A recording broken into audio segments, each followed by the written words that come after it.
Over to Billy. This is Billy's gig. Well done for organising it, for lining so many interesting speakers up, and fingers crossed that the technology stays with us. So, Billy, the floor is yours. Thank you very much, Jeff. So we have a very accomplished group of speakers, and what I will do is I will introduce all of them before their presentations, and then currently I am going to be presenting an update for the ACN and also catchment mapping as an advocacy tool. So I am just going to share my screen and start my presentation.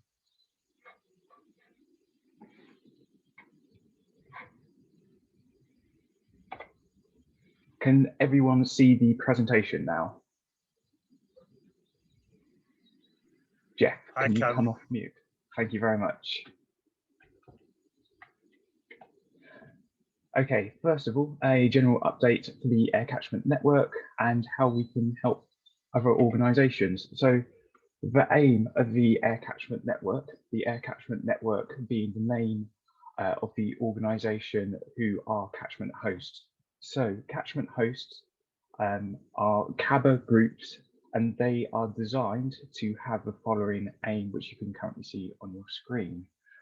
So I have been helping organisations with quite a few of the following, and one thing that I wish to progress more in organisations and offering to the Aire Catchment Network is helping with mapping. So option A, and also a lot of other different aspects of project creation and writing funding bids and making sure that we have the best projects possible. The Aire Catchment Network is about connecting the right organisations at the right time so that we get the best projects possible. For example, if we can see that there is a flooding project that needs to take place, can it be a wetland? Can we have mixed multiple benefits for biodiversity? And talking to the right people to get that maximum impact. So firstly, as an update, the River Basin Management Plan consultation took place, and that was submitted to the Environment Agency on February the 15th. And at this point, I wish to say a massive thank you as well to Rachel Kipling, who is the catchment coordinator for the Environment Agency, who helped massively with that. And part of that process was having a comprehensive selection of figures to illustrate the state of the Aire, and they were sent round in the consultation package, but they are also available again on WeTransfer. So I just want to take you through some of the figures which could be useful for funding bids, reporting. So for example, the ecological status of water bodies in the River Aire. As you can see, they are improving, and we now have 5 different water bodies in good ecological status. Also as well, I created figures for the failing ecological elements in the River Aire catchment. So for this, if all 105 failing elements, so by failing, those are water bodies with an element category of moderate, poor, or bad, there are 105 elements that we need to try and improve to good ecological status so that all of our water bodies in the Aire catchment are of good ecological status or good ecological potential if they're heavily modified water bodies. Remember, elements of the Water Framework Directive are the lowest category of classification. So for example, that would be the status of fish, phosphate concentrations in the catchment, and then as you get higher up in the pyramid and more overarching, that is what constitutes the ecological status. Some other figures included in that figures package are in all of the different 51 water bodies that we have comprising the Aire catchment, which failing elements occur most frequently. So you can see from this bar chart that mitigation measures assessments for heavily modified water bodies come up the highest, and then hydrological regime, fish are near the top as well, and macrophytes and phytobenthos combined. So the plant community on the river corridor as well as in the riverbed. And lastly, this is one of the examples from the 18 figures, and it shows how many failing elements of ecological status are present for each water body. So this is a truncated figure because we have 51 water bodies, but in the link you will see that they are all present, and then you can scroll through them. So unfortunately, Lyndyke from the source to the River Aire is unfortunately the water body which has the most failures in it, being 5 failures and then 1 ecological element which is not assessed. So a very, very useful set of figures if for funding bids, and also desk studies if you're looking at projects and you have a project in mind. However, then you're thinking, I'd like to link it with something further upstream, downstream, what is relevant to me? So a good start for a desk study. And then moving on to catchment mapping as an advocacy tool. The reason to do this is clear, concise mapping illustrates issues, presence, solutions, and impacts that we can have for ground-ready projects. Mapping projects need is extremely important because this means that you can demonstrate that further funding is needed in the catchment, and it is an advocacy tool. Also as well, if we have all of our projects that we wish to implement on a map as well, we can see what different organisations are working on. I think a good example of this is, say for example, we have all of the different projects on a map that involves retrofit SUDs, and then we could take this to the highways team in a local authority and just ask them, when are you going to be digging up that section of road for a project? And we have these project ideas, can we make this align somehow? Mapping also recognises what's been completed, so we can use that as a tool to recognise funders and the input they've had into the projects. And then lastly as well, a lot of our projects are volunteer orientated, so it means that we can have an easy to use tool whereby the volunteers can see what projects are taking place around them, if that's in that area of interest that they'd like to volunteer to, and then they can contact the lead organisation. So I'll have a little bit more of that later on in the presentation. So I have been developing some maps which are now online, and the link will be on the last slide. So just to give you a quick walkthrough of this, all of those lines that you see in the air catchment, they are the ecological status for that water body as well. So I've used that as an overlay that when combined with the next layer, for this example, I've used the ecological element of fish.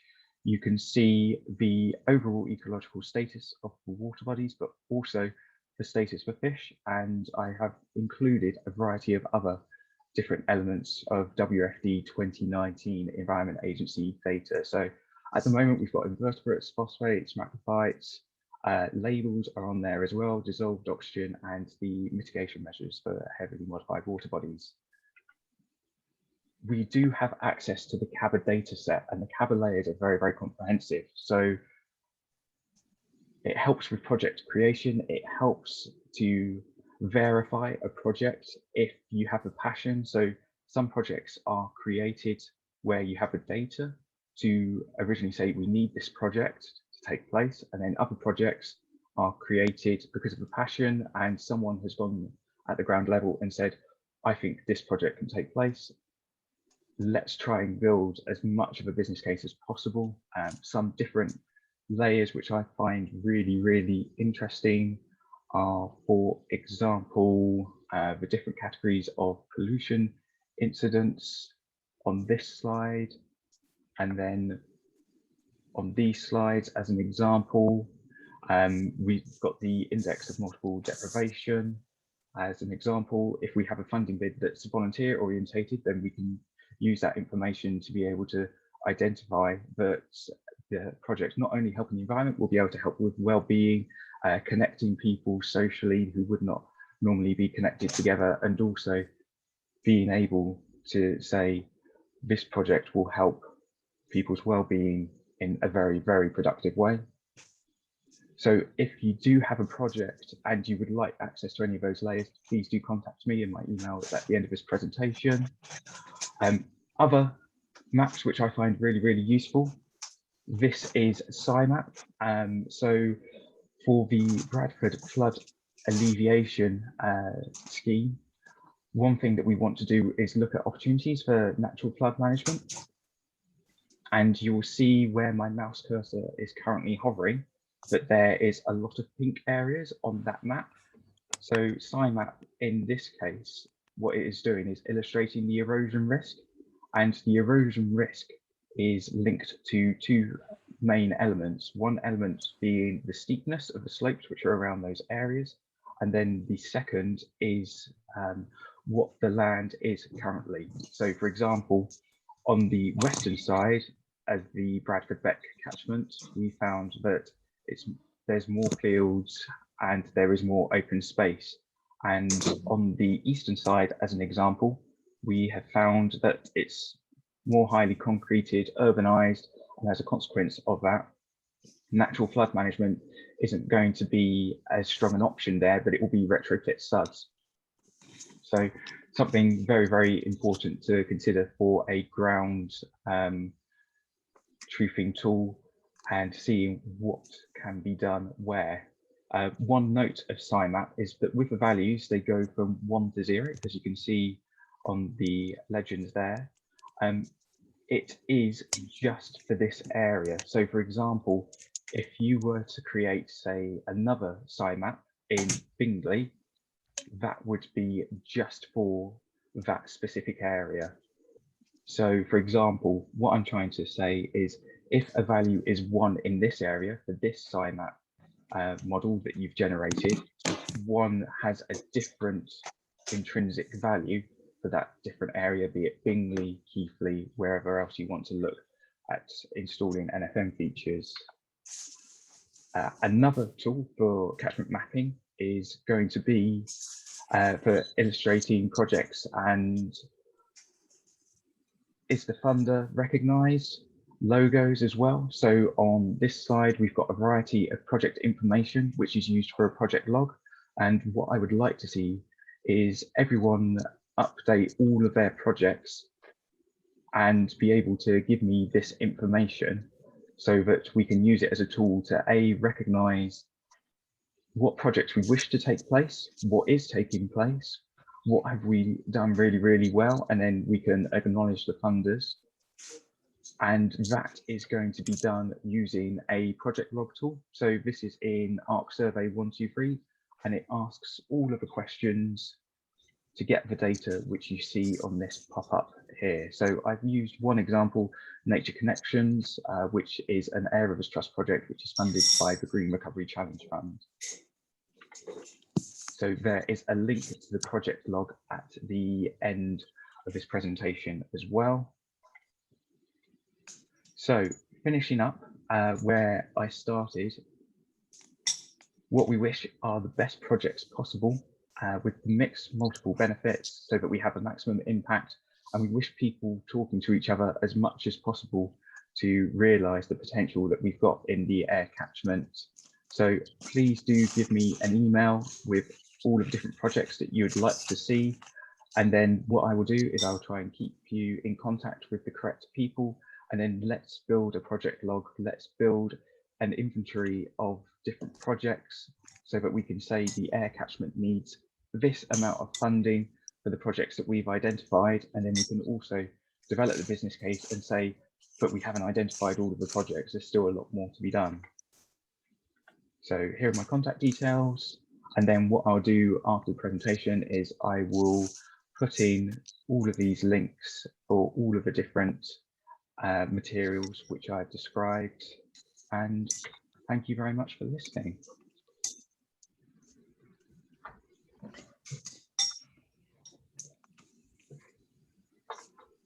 So, as Billy says, thank you all for listening. Excuse me. You only ever want to cough the minute you want to speak, don't you? I think what Billy was trying to illustrate is the breadth and the depth of mapping that we have available to us as a network now. You know, Billy being the focus for all that. That vast number of data sets, the CABA data sets. I think there's over 200 data sets at the moment, many of which are from the Environment Agency, but many of which are from other government sources, and we continually adding to them. So they're there for everybody to use. I guess the thing now is to throw the floor open. If anybody's got any questions to Billy about that, then feel free, unmute yourself, unvideo yourself, and let's get into the questioning. Hiya, Billy. It's Laura Farkey here. Hi, Laura. Thank you for joining us. So as the flood risk management plan lead, obviously we're helping develop the flood plan explorer, and I just wanted your opinion on how you see that working alongside the mapping for the RMBPs, and how we could potentially like align the two plans better. Regarding aligning them, do you mean displaying them on the same platform so that all of the information can be seen in one go, or a specific point of the process of developing the new maps? I think you have to recognise that they are probably going to be on two separate platforms, but because of that, how can we use them to work together?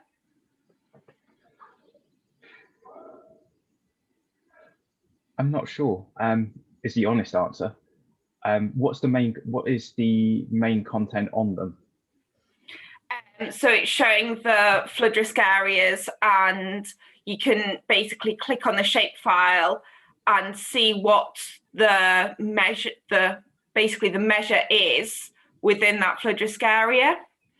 Mm-hmm. So it's not gone live yet.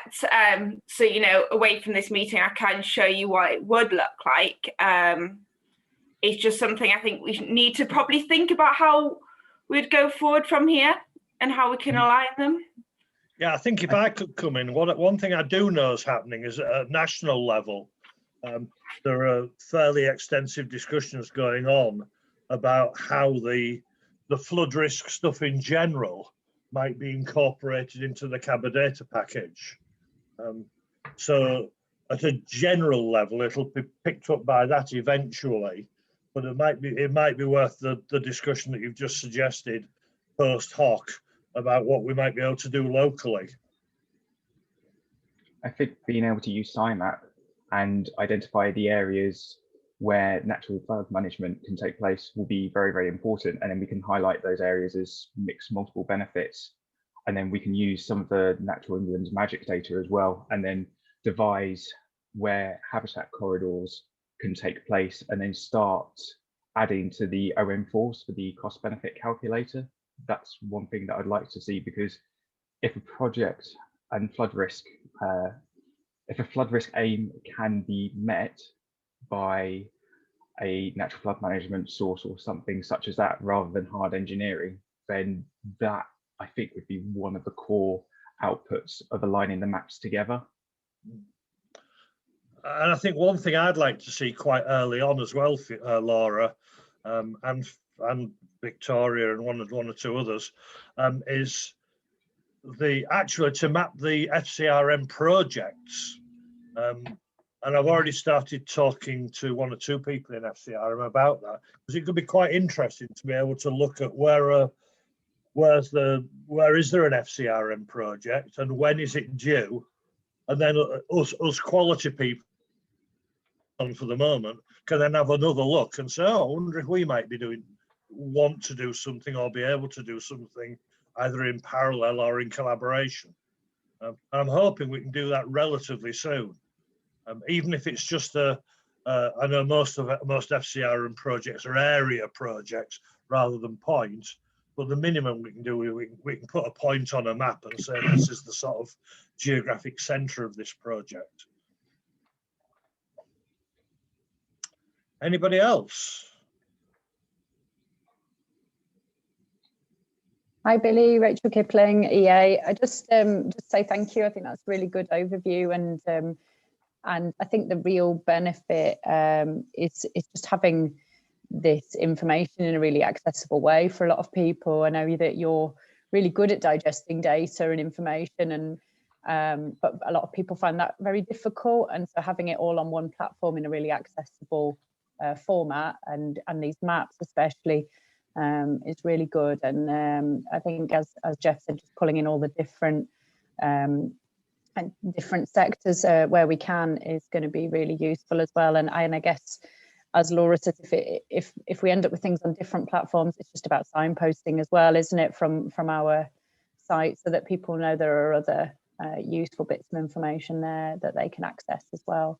But no, just to say thanks, really. I think that's a good overview. You're welcome, and thank you very much, Rachel. That's one thing that Jeff and I were discussing a long time ago, is what data can we host rather than having to update it ourselves. So integrating with different data sets, because one of the hardest outputs once you've created the data set is keeping them up to date. So if people do have data sets that they'd like to integrate in with the Aire Catchment Network maps, which I just put the links for in the chat, then please do give me an email, say what maps that you'd like to integrate, and if you've integrated them before. So at the moment we're using ArcGIS Pro as our platform and Arc Online.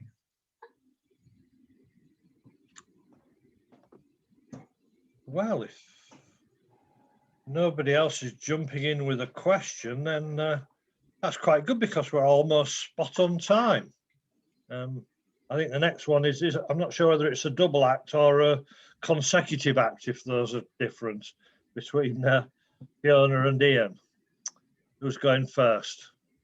It's a solo with Ian on hand to answer any White Rose Forest questions at the end. Have you got your slides, or has Billy got them? I do. I will share my screen.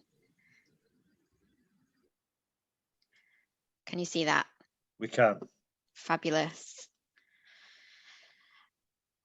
Excellent. So I think I know most people on the call, but for anybody that I don't know, I am Fiona Sugden, and I am the project manager for the Environment Agency for the Leeds Flood Alleviation Scheme Natural Flood Management Project, which is a bit of a mouthful. So I just wanted to start with a quote from Sir James Bevan.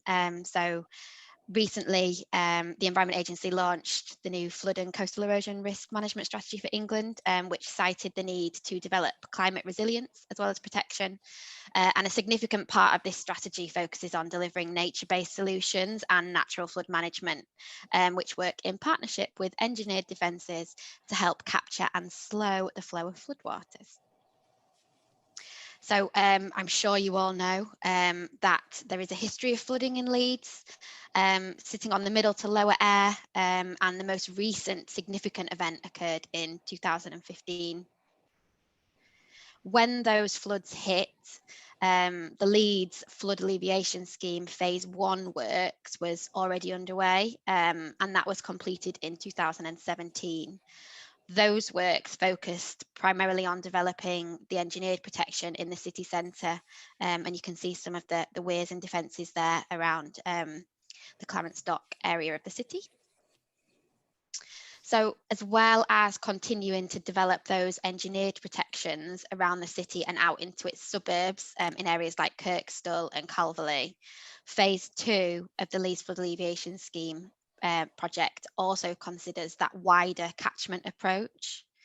So to achieve this, the Environment Agency are working on behalf of Leeds City Council to deliver the largest programme of natural flood management in the country to date.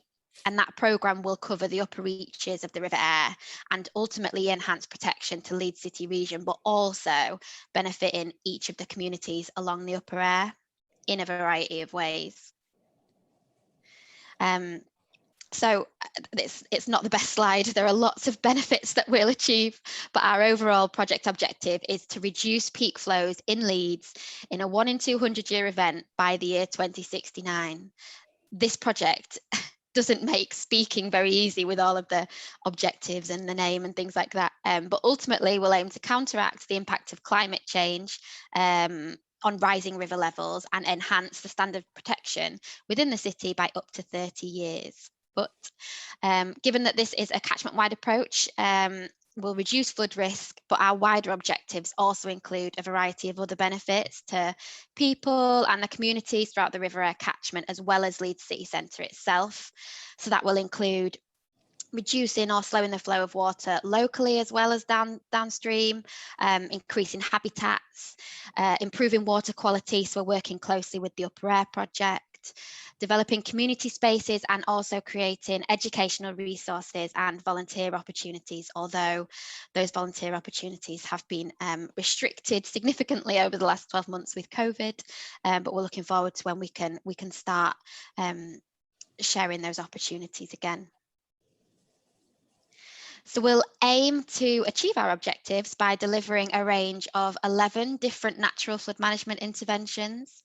They are listed there, and they include river and floodplain management, woodland management, and runoff management. And we'll be using them in a variety of different ways, in a variety of different combinations across the catchment. So we've already delivered a number of sites, including a programme of what we call pilot sites early on, which we use to trial ways of working.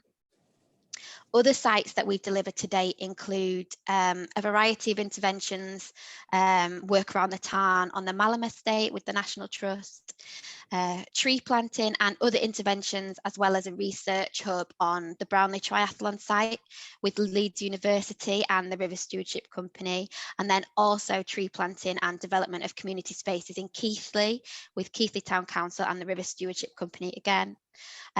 Tree and hedge planting on Hollingrakes Farm. There was 15,000 trees went in there with Phil and the Yorkshire Farm and Wildlife Partnership. And then a variety of tree planting and leaky woody dams above and around Aire with Suzie and the Yorkshire Wildlife Trust.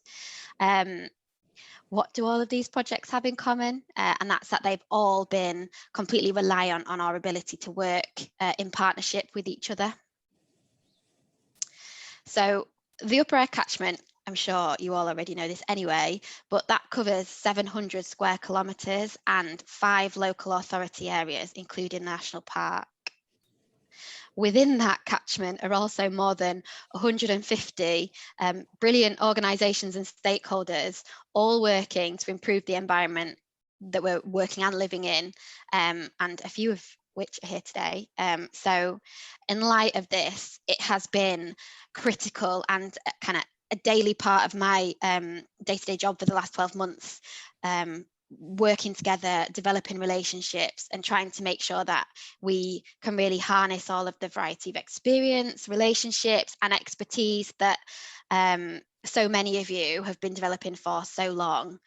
And that's particularly important because another challenge associated with the scale of the catchment and the project is that we currently only know around 9% of land ownership through large estates such as the National Trust and Yorkshire Water, and the rest is made up of understand and engage with that remaining 91% of the catchment. We're contracting with the White Rose Forest, whose members already work closely with the communities within the catchment and have a wealth of knowledge within the area. So the White Rose Forest, I think most of you will already know who the White Rose Forest are, but they are a collection of 36 organisations and they represent the community forests for the North and West Yorkshire, working in partnership with local authorities, landowners, businesses and communities to plant more trees across the region and improve ultimately our natural environment. The White Rose Forest are planting I think the target is the same as ours, 2 million trees in urban centres and countryside that will help manage flood risk, combat climate change, create jobs and provide happier and healthier places for us all to live, work in and enjoy.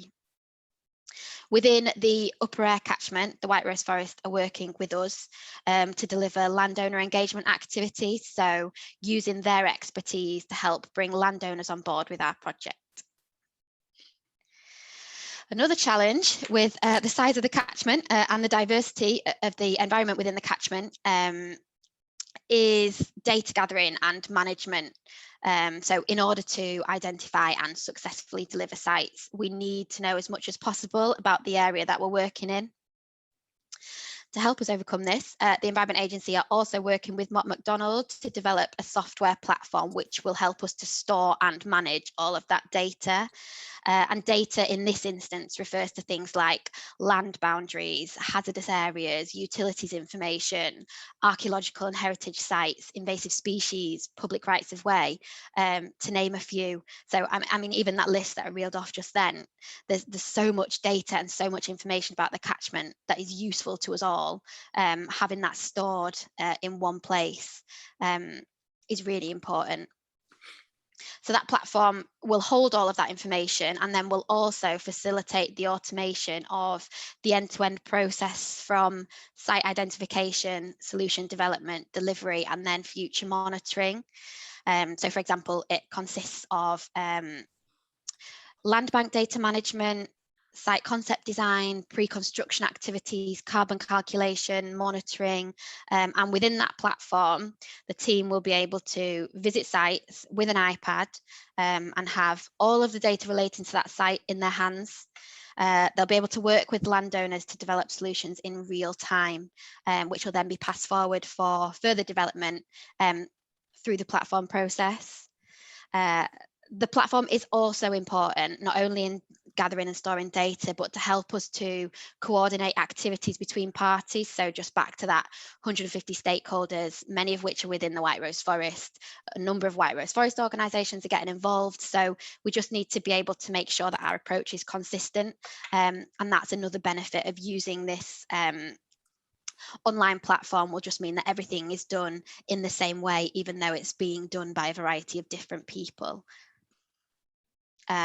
Just an example of other things that the platform will enable us to do. It will have the facility to track and monitor carbon. So that's a little teeny tiny dashboard. I don't know why that's come up so small.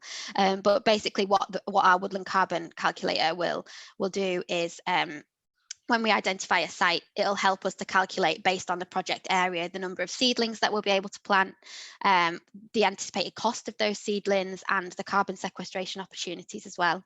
We're also tracking carbon in other ways across the project. So a tool that helps to plan site visits means that we can gather data on petrol used and visits to site and things like that. So we should have quite a good understanding of how we have used and saved carbon across the project.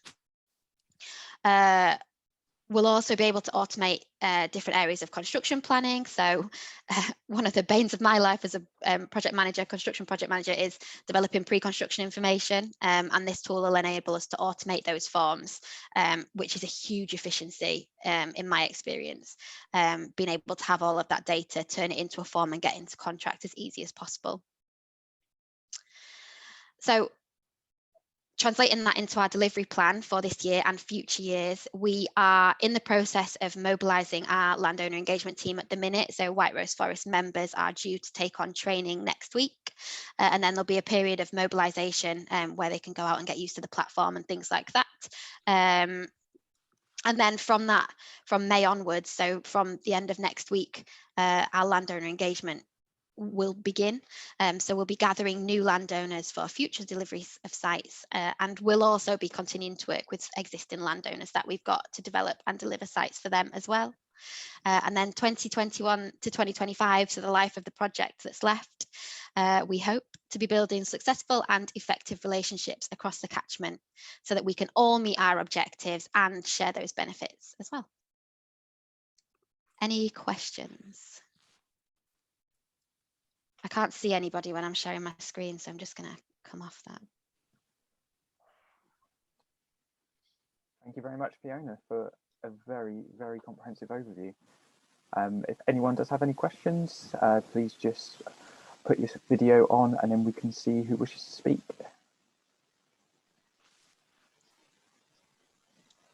Silence. I never know if that's good or bad. Amanda, you're on mute, Amanda, so please, thank you. I guess one question that always gets asked of tree planting schemes is what's the maintenance arrangements for the White Rose Forest going forward? So the maintenance, there's a variety of different funding options available to our landowners, which we want to make clear to them and make sure that it's a landowner-led process. The different funding options include different maintenance options as well. So for example, if it was funded by EA funds, so the Leeds FAS NFM project, which is Leeds City Council money, it kind of ultimately that doesn't currently include maintenance. For example, if the landowner chose trees for climate under the White Rose Forest, then that would include maintenance. So it's quite flexible. We can be flexible in what we can offer.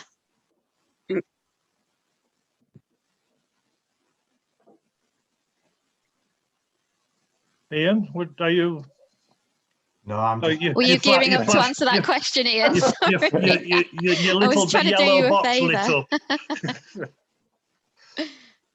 Anybody else? I'm surprised. I would have thought this was one of the hot topics, but perhaps there's only a hot topic with the 3 or 4 of us deeply involved in it. Do you want to add anything, Ian? I think Fiona's been quite comprehensive in that presentation, so thank you, Fiona. But no, if anybody's got any questions, more than happy to answer them. Yeah, so I know being involved, it's a developing process. It's taken us a long time to get here, and it'll take us even longer to get to the end, as Fiona's just explained.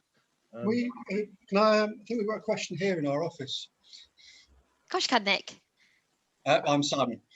Oh, sorry, Simon. It's Nick on the name, and you're a shadow. I can't see any faces. Oh, we had a just question about that 7% land ownership. Is that figure? Did that include? Was that just of rural area or the whole catchment? And does that include people who have things like country stewardship agreements with DEFRA? No, so it doesn't. It just includes the biggest. So it's for the whole upper Aire catchment, but it includes kind of the National Trust, Yorkshire Wildlife, Yorkshire Water, or just all of the main estate owners and the organisations that we worked with previously. So it doesn't include any countryside stewardship or rural payments agency or any of that information. Just the basics. And is it just rural or is it catchment? It's just rural, really. That's mainly the focus of the work or the areas that we're working in. Thank you. So I think there is Simon sort of alluded to a broader question, because NFM isn't a purely rural activity. And whilst this specific project might well be predominantly rural, are there any plans within Leeds FAS 2 NFM excuse me, to do urban work, suds, urban tree planting, that sort of thing? Suds, no, they're not currently included in our NFM intervention list of 11.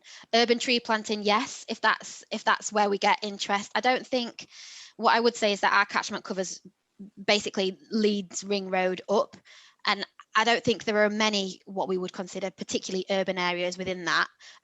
But if we were tree planting in a village or in Skipton, in Keighley, for example, I think we would class Keighley as urban tree planting. It's definitely something that we're not ruling out at all. Yeah, and I think I'd add to that, nothing to do with Leeds FAS, flooding at all, really, but there is a strategy, the Green Streets approach, that's been agreed by all of the West Yorkshire, at least, local authorities, which encourages urban tree planting and green spaces generally within urban areas, and that's adopted as a piece of strategy by the planning and the development people. So that's really quite encouraging, that.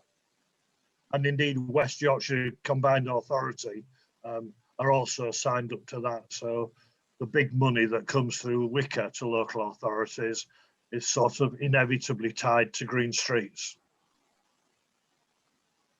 Anybody else?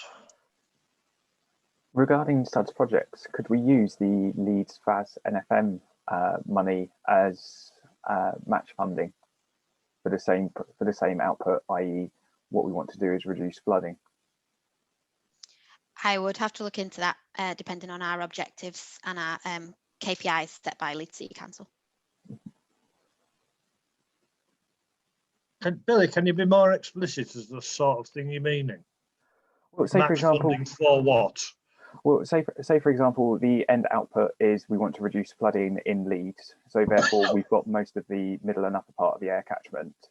We've got all of this funding for natural flood management, but can we use that to complement funding for retrofit SUDs? So, for example, some larger funding schemes may ask for 50% match or something like that. Both the NFM project and both the retrofit SUDs would have the end ultimate goal being, we want to reduce flooding in this specific area. Therefore, it could unlock a few funding opportunities and make funding bids just better to the potential funder by saying, they're working in collaboration with different people, they've been discussing different projects, they've identified the project areas where flooding is taking place, and they're looking at the bigger picture. I think what I would say is that I know whilst 4 or 5 million is a lot compared with other projects, we're still clinging on for dear life to our funding. So I would maybe suggest that we need to focus on delivering our objectives within that first. But yeah, it's definitely something to consider. One might argue all the more reason for looking to partners to deliver match funding, which might help you deliver. It's not taking your money off you. It's using your money to deliver additional benefits, which is what the CABA approach is really about. Yeah, I think, sorry, it's Rachel, just to add in, I don't know if there's a crossed wires there, but I think, Fiona, we've certainly done that on other projects in the past where we can use, FAS, flood alleviation money as match funding. So in principle, it works, doesn't it? I think, as Jeff said, it would maximise if, for instance, Rivers Trust were delivering the other half of what you were delivering, in an expanded style project. But always what has to be discussed up front with that sort of thing is the added administration, I suppose. But quite often that can be supported by, perhaps the project officer that goes in place with the new bid. So it's certainly something we should keep our options open with, and as Jeff said, it certainly shouldn't detract at all from your objectives or outputs. But yeah, we just need to talk it through in terms of any admin, wouldn't we? An administrative burden sort of thing. But yeah, and I think the extra complication is that the funding it's Leeds City Council, so just being able to, in the way that you just have, Rachel, communicate that with our client so that they understand as well would be really important. Might actually make it easier. Perversely enough. Every little helps. Anyone else? Andy, you'll need to put your thing on. I've got a tricky question for you, Fiona. How long after the end of the NFM scheme delivery do you think that you'll see the true benefit of the NFM interventions? I'm saying that from a point of view of looking at planting 1,000 saplings doesn't have the same effect on natural flood management that 1,000 mature trees has. So how long do you think it will take to see that full benefit in Leeds? So our modelling is based on 30 years, over 30 years. So 2069 is when we're hoping to achieve the full benefit of what we deliver now. So yeah, it does feel like ages off. But yeah, that's what we're working towards. Which, to be fair, it's not to say there won't be interim benefits. Not at all. The benefits will grow between planting and 2069. I think, shall I chip in there? I think the latest research I've seen indicates that there's a very, very quick NFM benefit from planting trees simply from taking grazing off and reduction in compaction of the soil. I think it's Woodland Trust work through the Eden Rivers Trust on the work done on the Upper Eden. So I think there is a pretty early, quite significant NFM benefit from fencing off areas and planting woods. Yeah, we're trying to do soil sampling and things up front. So we're trying to build on that research for how quickly the impact is seen and what that impact is. So JBA at Broughton Hall and Leeds University at the Brownlee Centre are leading on that for us as well. Great, thank you. Any more questions? Fiona, thank you from me. I think that was probably the best I almost said expose. That's not quite the right word, is it? The best presentation that I've seen on Leeds Fast 2 NFM for a very long time. Oh, thanks, Jeff. And it's it was a You're really our harshest nice critic as well, so that's great coming from you. And it's it's a very exciting project. As Fiona said, it's the biggest NFM project in the country. and there's a lot of NFM going on. And as a catchment, you know, we really need to be taking, getting as much out of this as we can. You know, and it goes way beyond NFM at the end of the day. You know, the multiple benefits of NFM are there. They're known, if not very well quantified, which is something else that we're working on behind the scenes, is how we might quantify the non-flood benefits from this particular project. It would be really, really good to be able to get a decent grip on non-flood benefits from a project on this scale. David, did you light up because you want to say something? No. Anybody else? Jeff, it was just a quick one, just to say I've been trying to look at monitoring the non-benefits of the NFM, but again, we keep on coming up with the same barrier of funding for that. So yeah, you're well aware of the problems, but yeah, if anyone has any or knows of any funding for monitoring, can you please flag it to me, because I'm really keen to bring it off the ground. Yeah, we've not given up on it by a long way yet, though, have we, Laura? On that point as well, for funding, so one thing that I wanted to do was put in a funding bid for the Green Recovery Challenge Fund Round 2 for a citizen science project that would help with monitoring the Leeds FAS NFM. I got advised that a pure citizen science project wouldn't be something that Green Recovery Challenge Fund would want to fund. They'd want to see biodiversity outputs as well, in terms of planted plugs, planted trees, or wild meadow created, different outputs such as that. So as a consequence of that, we're not putting in that citizen science bid to the Green Recovery Challenge Fund. It's a shame, but there's no point in putting a bid in that doesn't meet the evaluation criteria. It's just a waste of time. That's really frustrating, seeing as one of their 3 metrics is just connecting people with nature, and citizen science is a great way of doing that. It's really frustrating. So it is. The guidance was pretty clear that GRCF2 bids have got to hit all of the output criteria, and citizen science doesn't seem to. But we haven't given up. Of the 68 projects that were funded for round 1, not one of them was a pure citizen science project. So I was advised that as well. So we're ahead of time, isn't that great? I think let's make progress and then maybe have a gap later on, because I know Ben, who is our speaker at 11, is going to be joining us just before 11, but we can progress the next talk as both the speakers are here, and then we can possibly have a half-time break around that time. Cool, let's do that. So I would like to introduce, please, Phil Lyth as well as Suzie Knight. So Phil Lyth works for Yorkshire Farming and the Wildlife Partnership, and Suzie Knight for Yorkshire Wildlife Trust, and they are presenting the Upper Aire project and 10 years of landowner engagement. So thank you very much both for speaking, and the floor is yours. Okay, thanks, Billy. I know you can hear me because I asked a question earlier just to check. So thanks for the invite today. I'm a share screen virgin, so I'm just going to try clicking on share screen to make sure it works. And I'm hoping you can all see my presentation, can you? Yes. We can. Excellent, except I can't now. I've got something in the way of, bear with me a minute.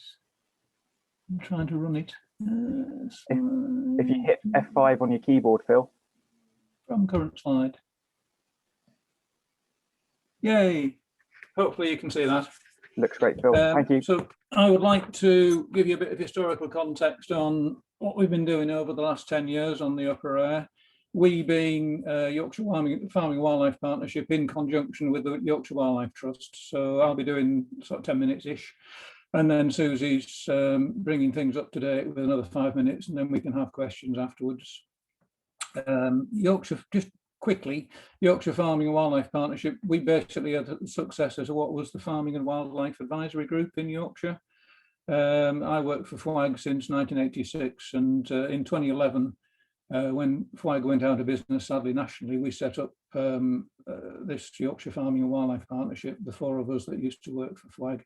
And so effectively we carry on the work of FWAG in Yorkshire. Some of you might remember FWAG, I don't know, basically advising farmers on environmental issues and so on. So as roughly at the same time as we set up Yorkshire Farming and Wildlife Partnership, we'd been working with the EA on other catchment projects. I think the most recent one before this was on the Leven up near Teesside.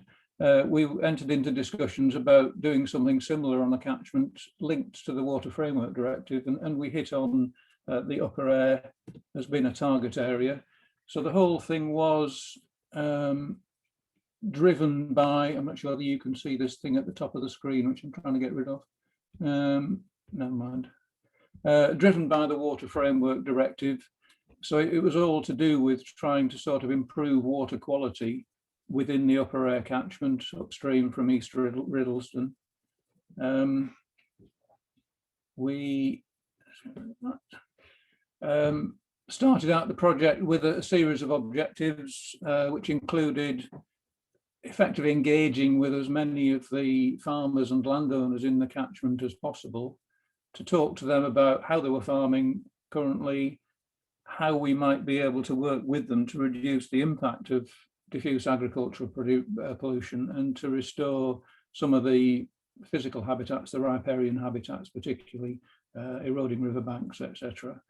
We did that through a series of interventions, really. We offered to visit people, have a walk around, and that to me is key to the whole thing, really, is getting out there and talking to people, doing what we call whole farm appraisals, which effectively is walk around with the farmer, identify some of the key issues, summarise that in a short follow-up report. We then offered to go back and do additional, more detailed advice, which included looking at the farmyard, the infrastructure of the farmyard, perhaps. You know, was there a problem with runoff from a storey store or a silage clamp, surface water runoff and so on. Nutrient management planning, which involves looking at the soil nutrient status, looking at manure slurry applications and fertiliser planning. So 2 of our advisors have a qualification in fertiliser planning, I think called FACTS. Soil and grassland management advice, and increasingly we're getting very into the idea of grassland aeration as a multiple benefit, sort of benefiting the farmers in terms of grassland production and trafficability, but also increasing infiltration of rainfall and reducing runoff. I suppose we've been fairly sort of low key in a way. We've just sort of worked away for the last 10 years in the catchment without blowing our trumpet in an enormous way, really. But we have run a series of events over the 10 years and farm demonstrations. A key message to me is that farmers love to see machinery working. So if you can organise a demonstration and show them a new bit of kit, it's a very good way of getting farmers there and offer them a pork pie and a cup of tea as well. We did produce a few newsletters. We've contributed to things like the Craven Auction Marts. They do an annual newsletter that goes out to all their clients. The whole farm visits then identified and specified possible capital works. So we then, in many cases, followed that up by trying to source funding. And the key message is really was getting to know and getting to be known by farmers in the catchment. We started out by trying to come up with some, if you like, flagship projects we could implement early on and say, here's something, this is the sort of thing we'd like you to do. The first one was on the River Aire, just upstream of the weir at Gargrove, where there was a bad area of poaching where the dairy cattle basically tramped into the river 3 or 4 times a day on the way to milking. And we used project money to reinstate the bank there and got some good publicity and some good sort of feedback from people on that. Second year, we did a similar project up on Otterburn Beck, where there was a badly eroding riverbank, where we regraded the bank, not far enough, unfortunately, because it has slipped a bit since. One learning experience has been that we should have taken it a bit further back than we did, but we regraded it, willow spiled it, fenced it, and incorporated it into a larger area of woodland planting. Woodland planting and hedge planting has been a large element of the work we've been doing over the last 10 years, funded through a wide variety of mechanisms and involving, particularly I have to give a name check to the Forest of Bradford here, and Ian Butterfield, who's done an awful lot of work using volunteer groups, putting in hedges and woodland in the catchment. This is, you can see the cursor, but that was the eroding riverbank on Otterburn Beck, which was incorporated into a new woodland funded under Forestry Commission at the time Woodland Creation Grant. Further up Otterburn Beck, we've planted around about 20 hectares of new woodland at the very head of the catchment on one particular farm. And a lot of it is small, inevitably quite expensive little schemes because there's a lot of boundary works involved, but relatively expensive but high quality, if you like, in that the majority of them are fencing off watercourses and having a very good benefit in terms of improving water quality and hopefully slowing down runoff as well. Additional work, see a few before and afters here. I always think before and afters are very good. This was again up towards the top of the catchment, heavily trashed bit of woodland, fenced off, allowed the vegetation to heal. Fencing is key. Often when you fence off a watercourse, you need to provide alternative drinking points for livestock.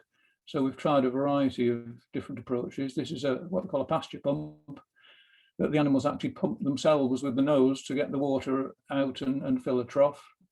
In other places, we've created on-stream drinking bays combined with fencing off the rest of the channel. This is near Belbusk.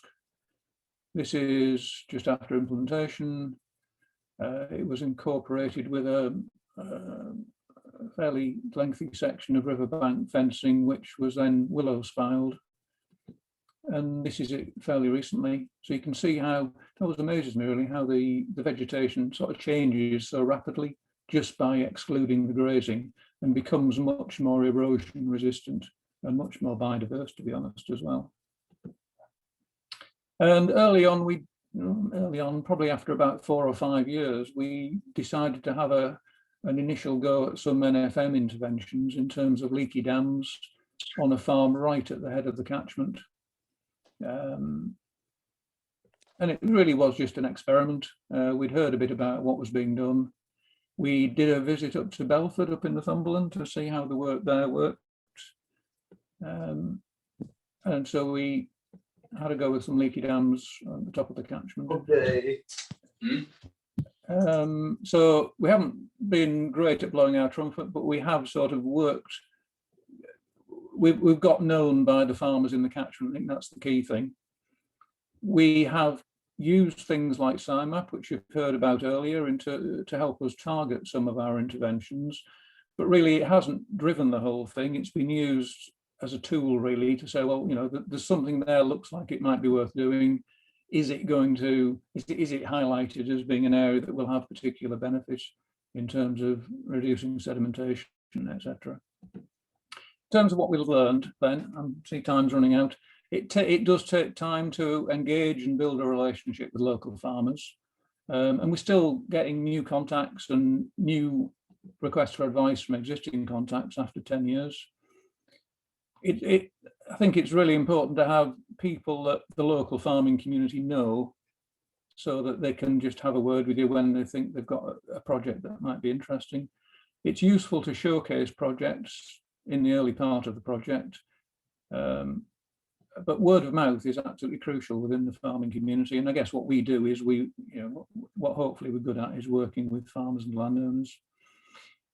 And I don't know, this might get a bit of criticism, I don't know, but to me, one of the benefits has been what I call an opportunistic approach, in that when new funding arrives, we're in the right place to deliver it to get the benefits from it. And that includes things like woodland for water, planting with the Forest Commission, countryside stewardship. We're act as an agent for the Woodland Trusts to deliver trees for them, the Yorkshire Dales Millennium Trust, the NFM project, FAS2 you've heard about from Fiona, and just recently a pilot scheme called Nature Bid with the Yorkshire Wildlife Trust. So this is a map showing our current engagement in the catchment. So we have engaged with a large proportion of farmers in particularly the upper end of the catchment from Skipton up. We've got good coverage, but still lots of new contacts. Quick totted up the other day, I think we've created about 90 hectares of new woodland so far, and over 4 kilometres of hedge, and probably planted somewhere in excess of 133,000 trees and shrubs. I'll canter through this very quickly because I see I'm overrunning before I pass over to Suzie, but the case study we were asked to put on is Ormsgill Farm up on Otterburn Beck at the top of the catchment. We've worked with them since 2013, originally with the first owner and then with the new owner, planting woodland and implementing a wide range of different interventions.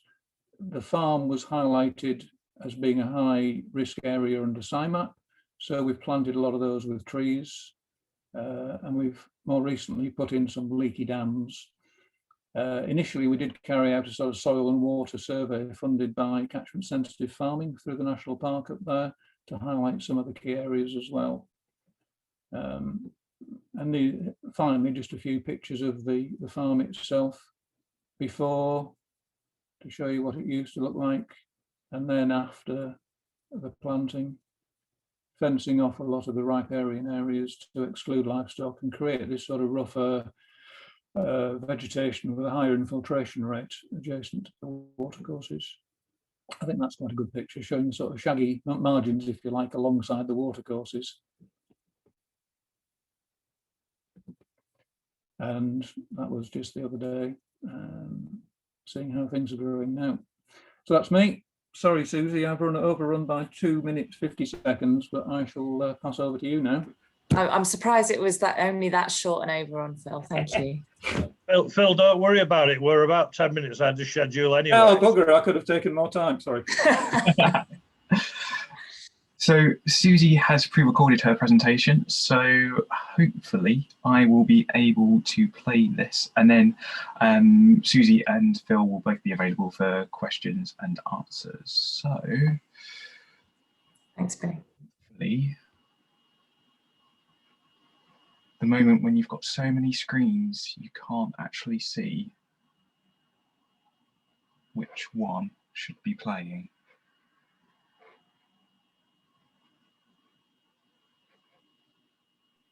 It's a bit of sort of incidental bragging, that, isn't it? I've got so many screens. It's not managed with them here too. Warm truth. So, it's definitely not bragging.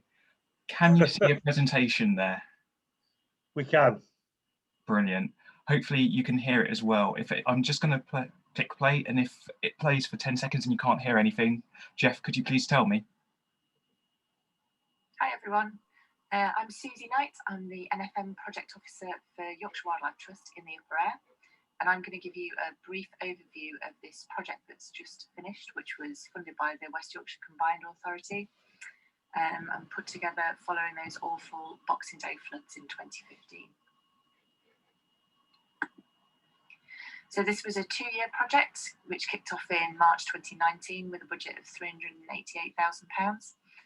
The primary aims being to work with landowners across the catchment to deliver 145 hectares of habitat enhancement and green infrastructure, which would in turn lead to reduced flood risk downstream. And we were going to achieve this through a mixture of NFM interventions, including bunds, ponds, leaky wooden structures, aeration, and hedgerow and tree planting. So the project started out with 18 landowners, some of whom had been previously involved in the Upper Aire project, and they knew us through that. And it's finished with 23. which was mostly a result of being out in the catchment for those 2 years and people seeing you working and stopping to have a chat. It's been great getting so much positive feedback from people locally and feeling like the community really supports the work that we're doing. So a huge part of the delivery for us was building leaky dams, as you can see from the pictures. We trialled lots of different designs based on what we thought would work best in the particular location we were in.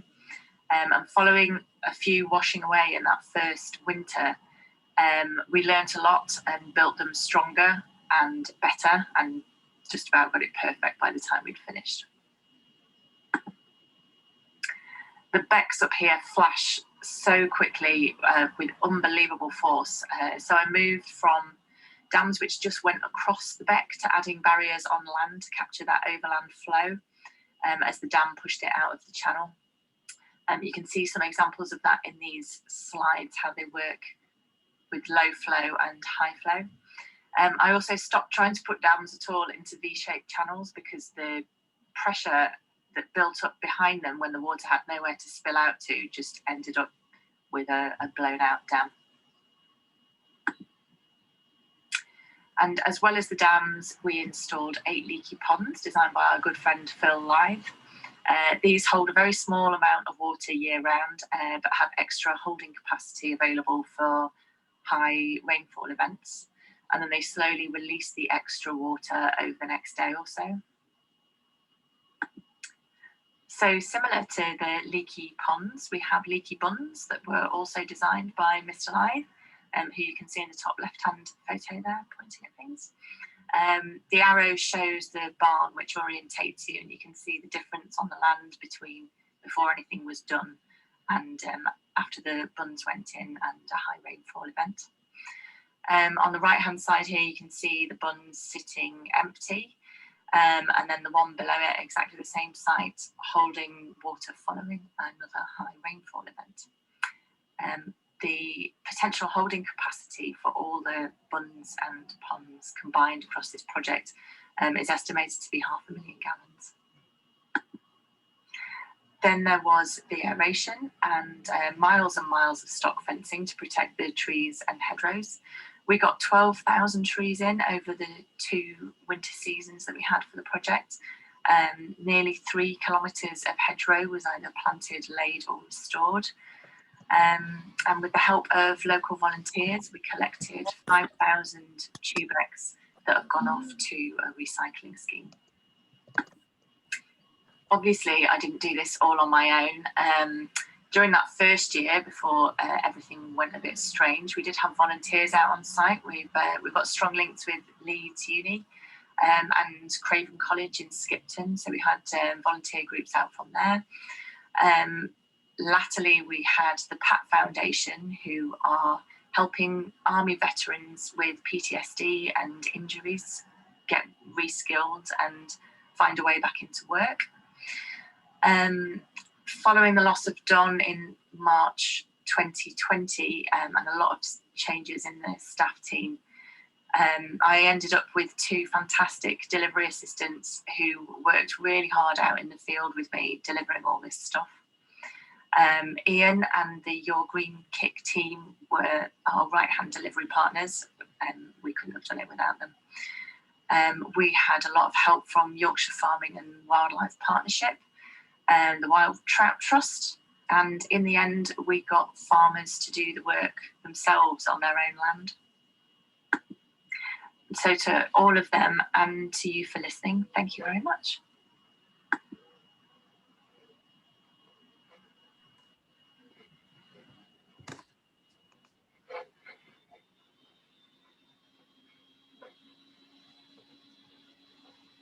Right. So whilst Billy's trying to clear his screen, trying to avoid us reading his private emails, if that Outlook. that doesn't provoke the odd question, I should be very surprised. I've answered a couple on chat actually, Jeff, as well. Yes, there were. But Wendy's just put her hand up. So Wendy, you come in and I'll have a look at the chat. Thank you. If water pressure is building up behind the leaky dams and blowing them out, does that suggest that they're not leaky enough? In the case where it happened to us, I think it was more that the streams are too flashy to put them in, you know, in that design. There's nothing that you could put across there that's not going to get pressure building up behind it. So we just tried to find places where there was flat land behind the dam, and specifically put it in there so that it had room to spill out onto the banks. I think the difficult thing with leaky dams and leaky ponds is what you want them to do is fill at the peak flow, don't you? You don't want them full before the peak flow, because if they're full before the peak flow, they don't really have any significant effect on the sort of flood peak further downstream. And I found that's been quite difficult thing to sort of design for in the leaky ponds that I've been designing.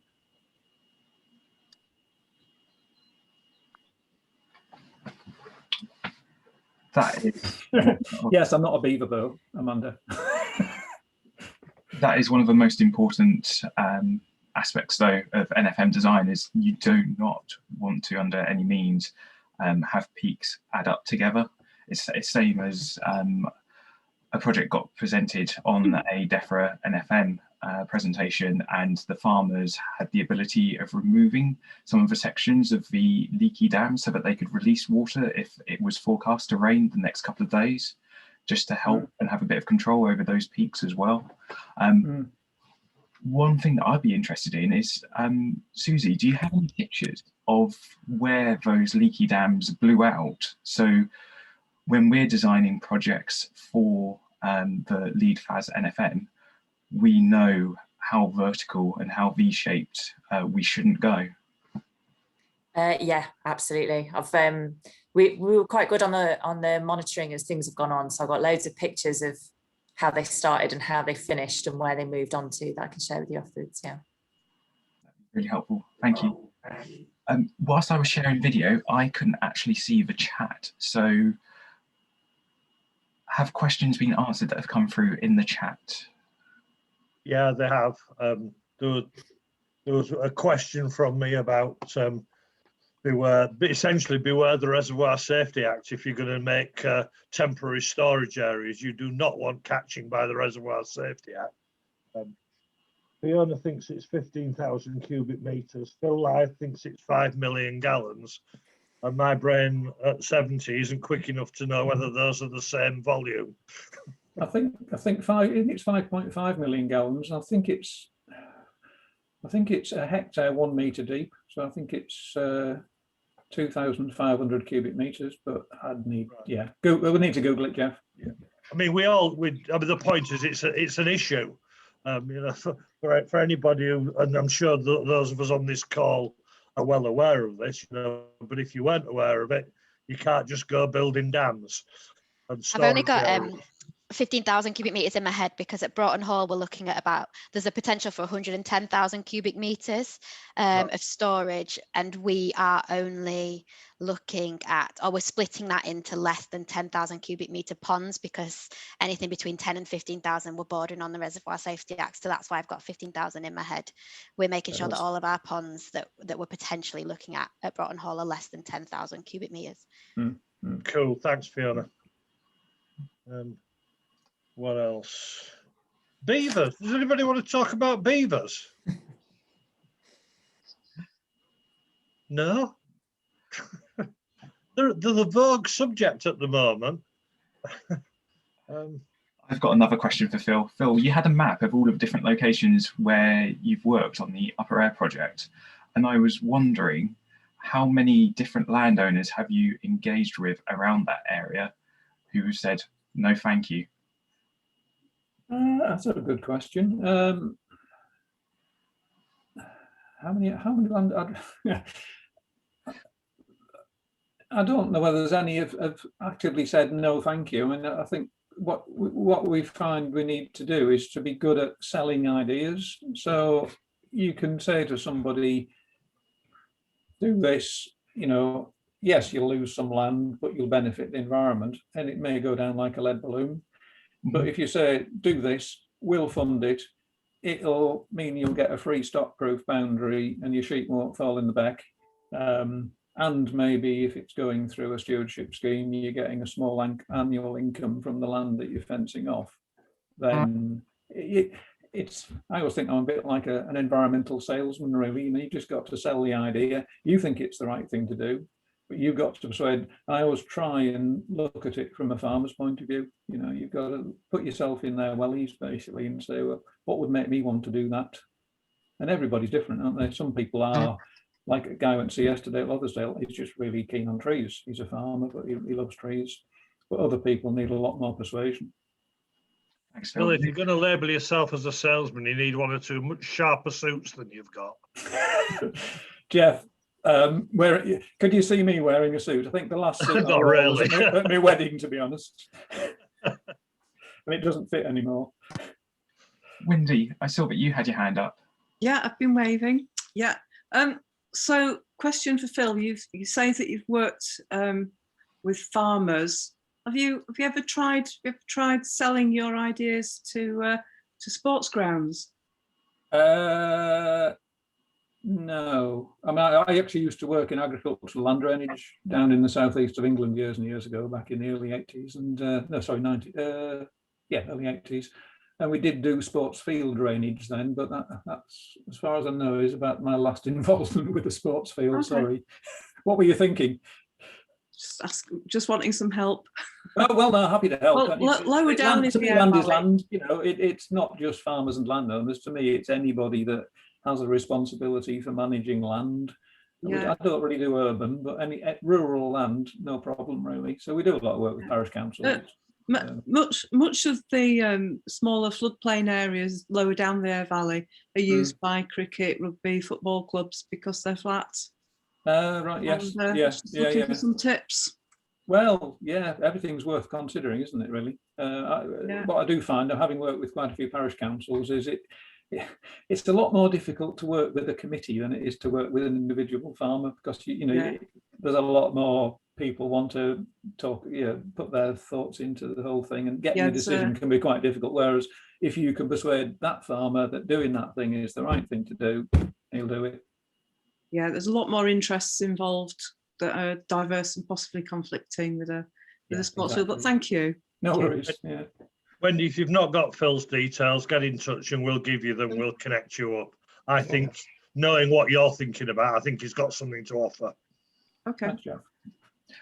I noticed in the chat as well, Gary has asked, did you also need to get planning permission for the leaky ponds? So I imagine that depends on the area where those leaky ponds existed. Shall I cover that, Suzie? Yeah. Yeah. Yeah, that's a whole can of worms, really. So we didn't know, really. So we had one or two meetings with the Yorkshire National Park to try and thrash it out. We sort of got an answer. Under certain circumstances, if it's an agricultural holding, if you're not building a bank over a metre high, if it's more than 20 metres away from a classified road, and if the total area you're working is under, I forget now, something like half a hectare, it can come under what they call sort of an agricultural exemption. So you don't need. Thanks for that. Development. That was the National Park Planners' take on it, but in Craven we had a similar meeting with the planning authority, and it was no, you need to apply for planning. So for one outside the national park within Craven district, we did have to go through the whole planning process, which disappoints me a bit, because we want to get a lot of these sort of relatively small leaky pond interventions in, and if every one needs planning, which is probably going to cost 400 or 500 quid to do, it's really going to be a major turn-off. No, I'm not sort of saying that it isn't important to consider all the impacts. It is, but I guess it's the cost that's going to be the big hurdle. Thank you very much, Phil. Also, as well, other permissions could be have a look on the Defra Magic website to see whether or not there's any Natural England features within a kilometre where you might need Natural England permission. So, for example, I had a project in the southeast and it was a few hundred metres away from an ancient monument, so I needed to get Natural England consent.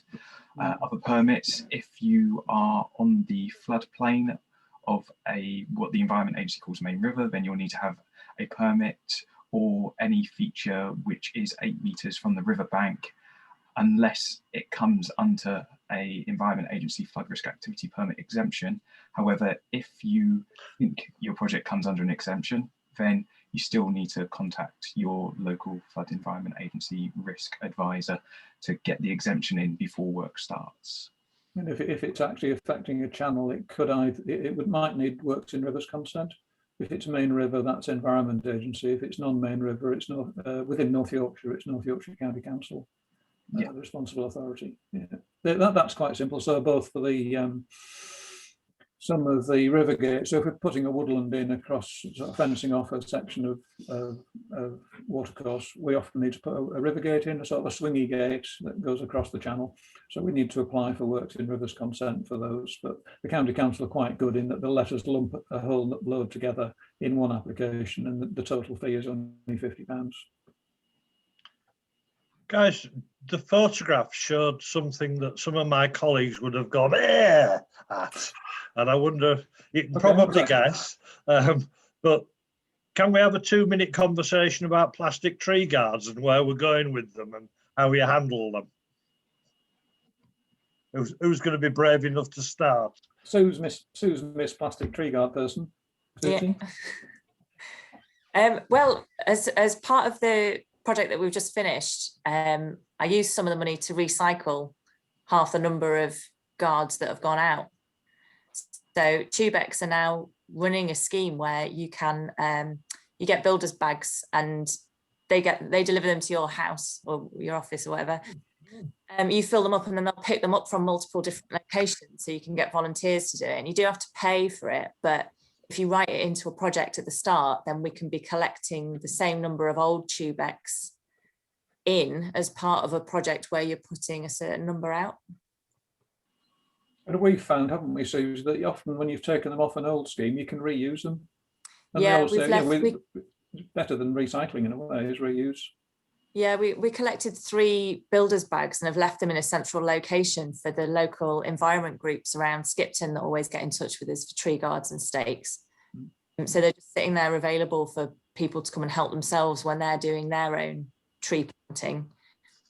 I think the long-term solution is not to have to use them, or not to use as many really in the future, as well as the idea of getting recyclable ones. The scheme that Fiona mentioned that we've just done at Hollin Rakes, which is up at the top of Eastbourne Beck, half of that was in tubes, but the other half was deer fenced, and I put it in rabbit spirals. Sadly, you can now get a biodegradable rabbit spiral, but it's 2.5 times the price of a plastic one, which to me, the government or somebody needs to subsidise. If they are truly more expensive to produce a recycled one, somebody needs to subsidise that cost so they get used.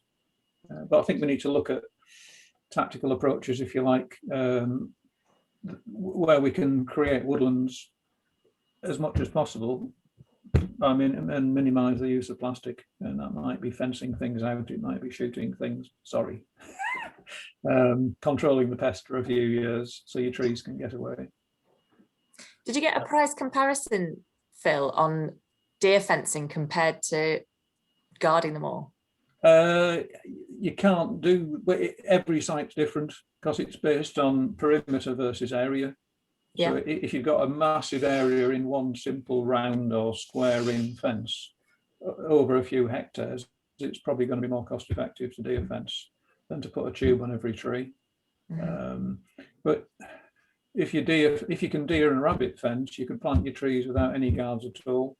But keeping rabbits out in the longer term is quite difficult. It isn't just a question of doing it and leaving it and say, oh, it's fine now. Somebody needs to monitor that. So there's a cost involved in that as well.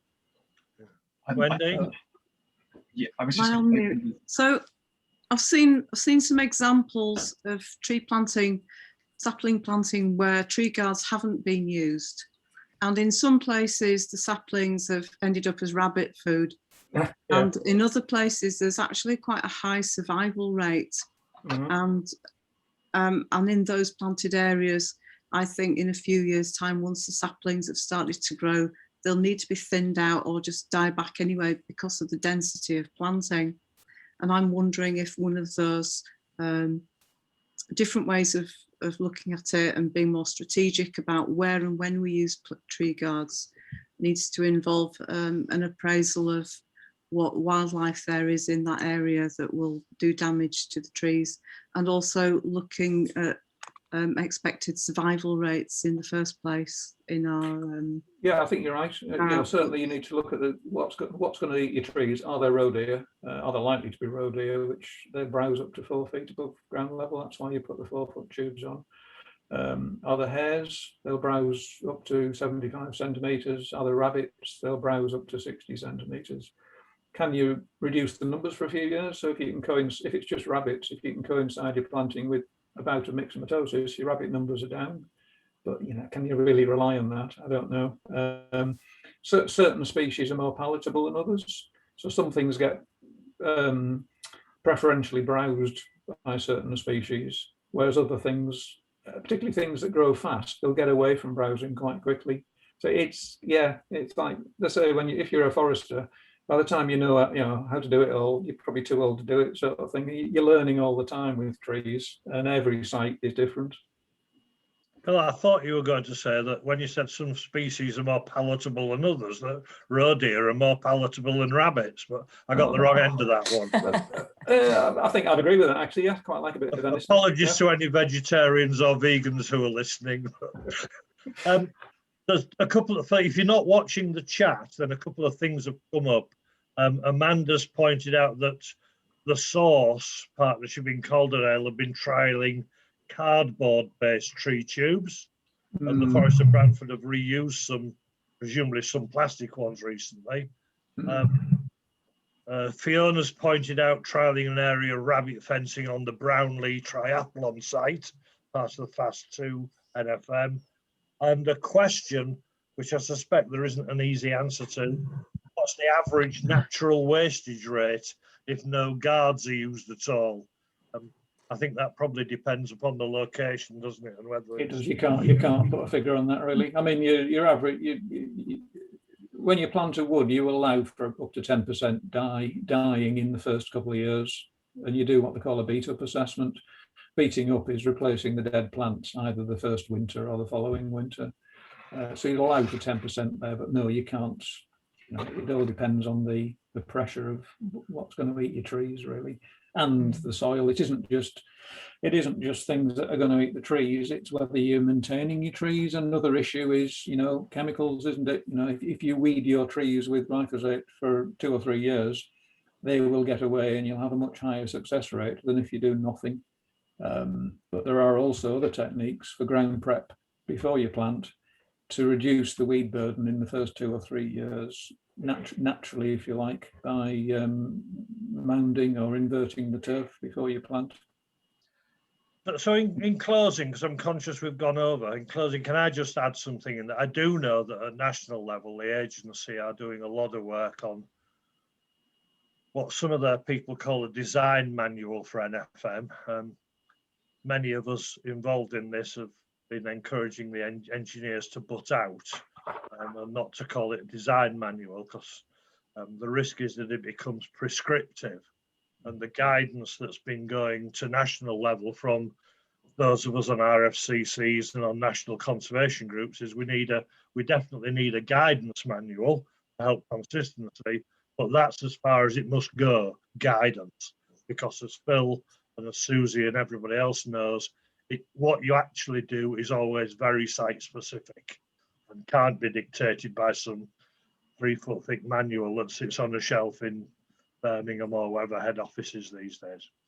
There are some useful ones. So there are some useful manuals out there already. The Yorkshire Dales National Park produced one, and I think there's quite a comprehensive one by SEPA in Scotland. There is, yeah.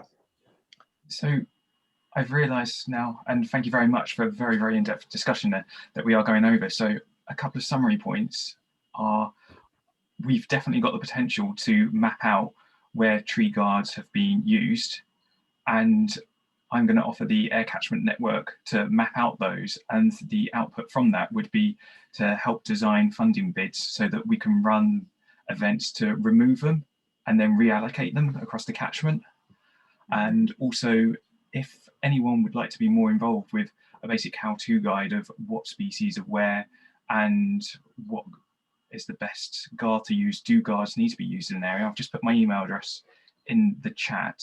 Please do give me an email and use the subject ATN event tree guards or something similar like that. And then what I'll do is I'll collate all of the emails and then I will send out a doodle poll for people who want to be involved in that. But it's something that should definitely be addressed. And the fact that tree guards can be reused is absolutely brilliant. So thank you very much for a very, very insightful talk. Jeff, okay to move on? So next on the agenda, and sorry, John, so please do feel free to overrun and the Q&A to go to 6 past 11. We have John Cave from the Yorkshire Wildlife Trust, and he is going to be presenting Translating National In Strategy to the Air Catchment. So John, thank you very much for speaking, and the floor is yours. Thanks, Billy. Hi, everyone. Hope you can hear me okay and see my screen. Cool.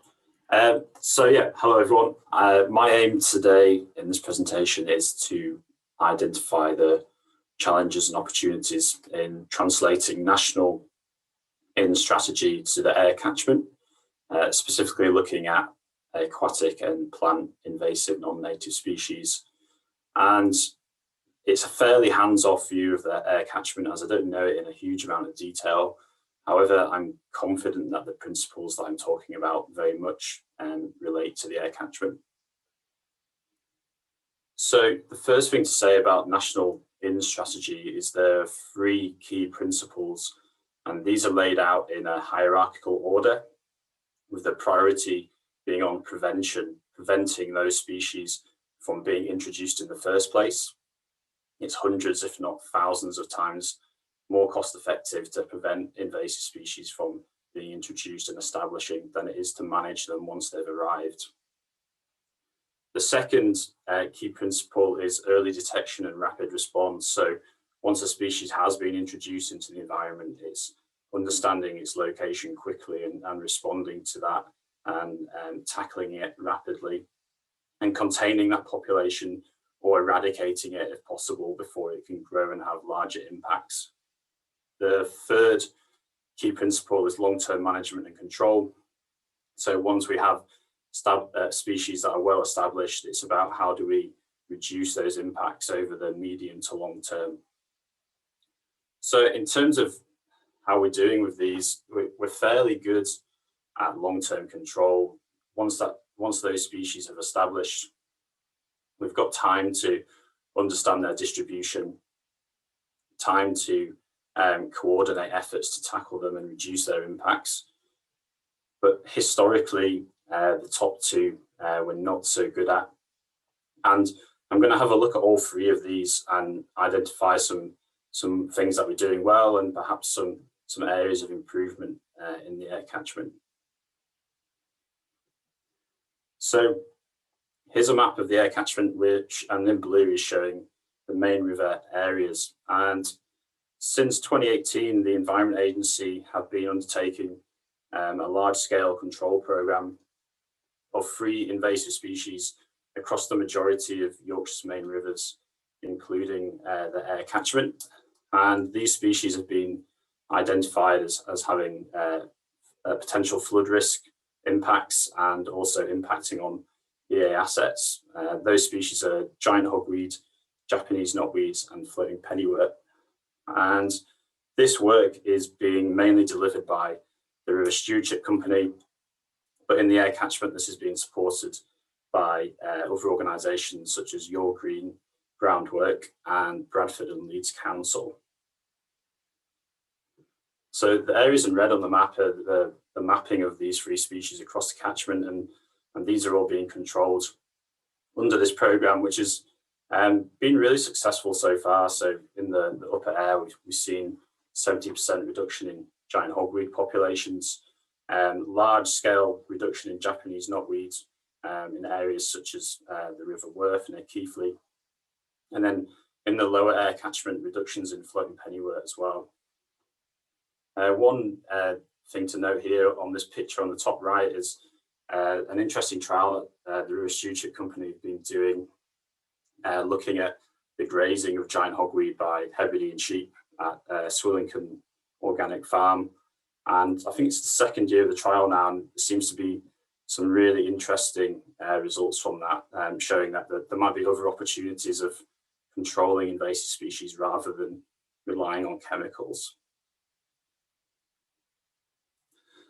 So yeah, this is a comprehensive programme. However, we're well aware that invasive species don't conform to our own human-induced boundaries.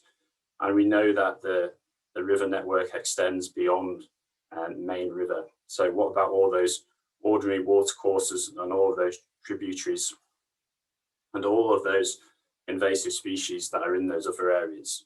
So this is one of the key challenges for the catchment, is how do we join the gaps up for invasive species control? And this is going to be really key to the long-term view of the catchment and reducing the impacts of these species. This data is all taken from INSMapper, which for those that don't know is an open access web tool for inputting, sharing and downloading invasive species records. And I think this could be a really useful tool to help join and prioritize these gaps of control. So the tool doesn't only share invasive species distribution, it also shares the surveying and control activities that organizations are doing. So I think if we can facilitate and share this data in a better way, not just online, but also in forums and with stakeholders, we can better prioritize control efforts going forwards. And yeah, the other thing to mention here is this map is only showing 3 invasive species. I'm sure we're all aware of other invasive species in Yorkshire and in the Aire Catchment. So thinking about what programs are going ahead tackling those species and how we can better coordinate those and maximize the benefits of existing programs. Okay, moving on to rapid response. So that kind of second key principle of national in strategy. The first thing to say here is in order to understand which species warrant a rapid response, it's important to do prioritization. So looking at the risk of species being introduced and the impact that they would have once they're here. And this is something that's been undertaken at a regional scale in something called a Regional Invasive Species Management Plan, or a RIMP. And a RIMP has been produced for the north of England region. And it's taken a whole host of invasive species and categorized them based on their risk of being introduced and the impact that they'll have. So we have species that are listed as blacklist species, and these aren't currently present in the north of England, but they've got a high risk of being introduced and would have wide-ranging impacts if they did arrive. So species such as quagga mussel and water hyacinth are on there. Red list species are species that are in the north of England, but in a small number at the moment. And the key action is to contain those populations and try to eradicate those populations if possible. So an example of one of those species would be floating pennywort, which, as we know, the Environment Agency are controlling on those main river areas already. Amber list species are well established and quite widespread. Examples such as giant hogweed, Japanese knotweed, Himalayan balsam. And the key action here is that kind of long-term control and trying to reduce the impacts of those species over time. And then we get down to green list species, which are either well established and have a low impact, or are well established and we don't currently have any effective control mechanism for them. So an example of that would be a species like Crassula, which is fairly widespread in various water bodies. But at present, we don't really have an effective way of managing that species. So the reason I mention this is that this prioritisation has happened at a regional scale, so north of England, which is quite a large area, and it may not necessarily relate perfectly to an area like the Aire Catchment. So there might be an interesting exercise to do some species prioritisation, taking in the records that we already have and thinking about important geographical areas and how they may be influenced by the presence of those species.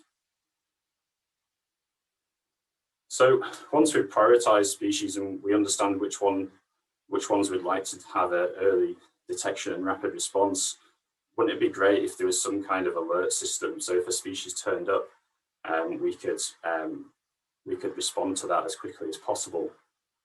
Now this exists at a national scale. So there is a list of national alert species.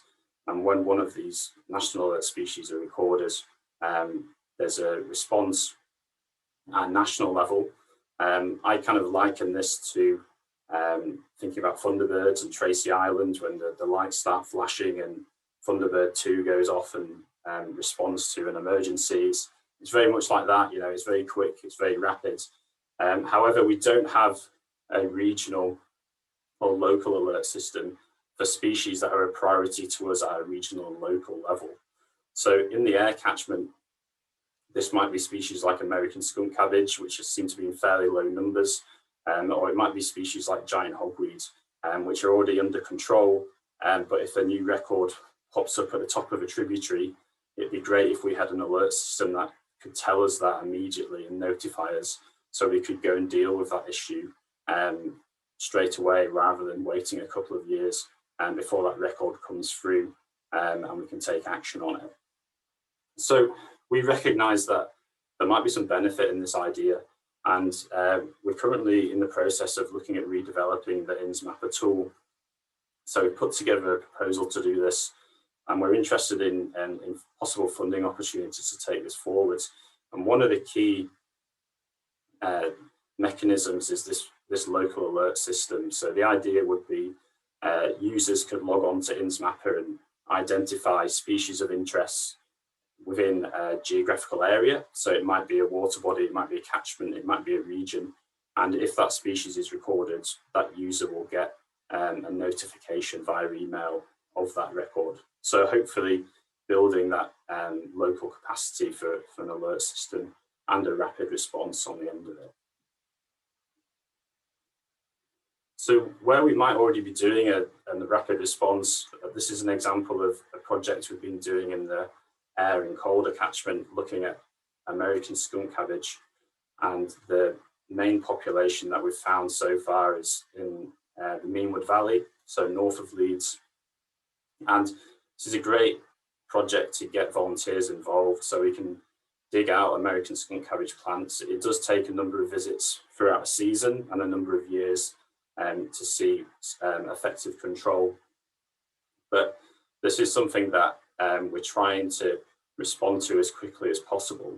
There's currently very few records of American skunk cabbage in the Aire Catchment, but we're not entirely sure whether this is because there's just low abundance, there's not many species present, or if there's just low awareness about the species and it's just not being recorded or being picked up. So this is another key challenge, is once we prioritise which species are important within the catchment, how can we better raise awareness of those species? How can we get the message out through our networks and get people recording these species as they turn up? Okay, so go back to the national industry strategy and those key principles. The priority and the top principle is prevention. And in this case, prevention really is better than cure.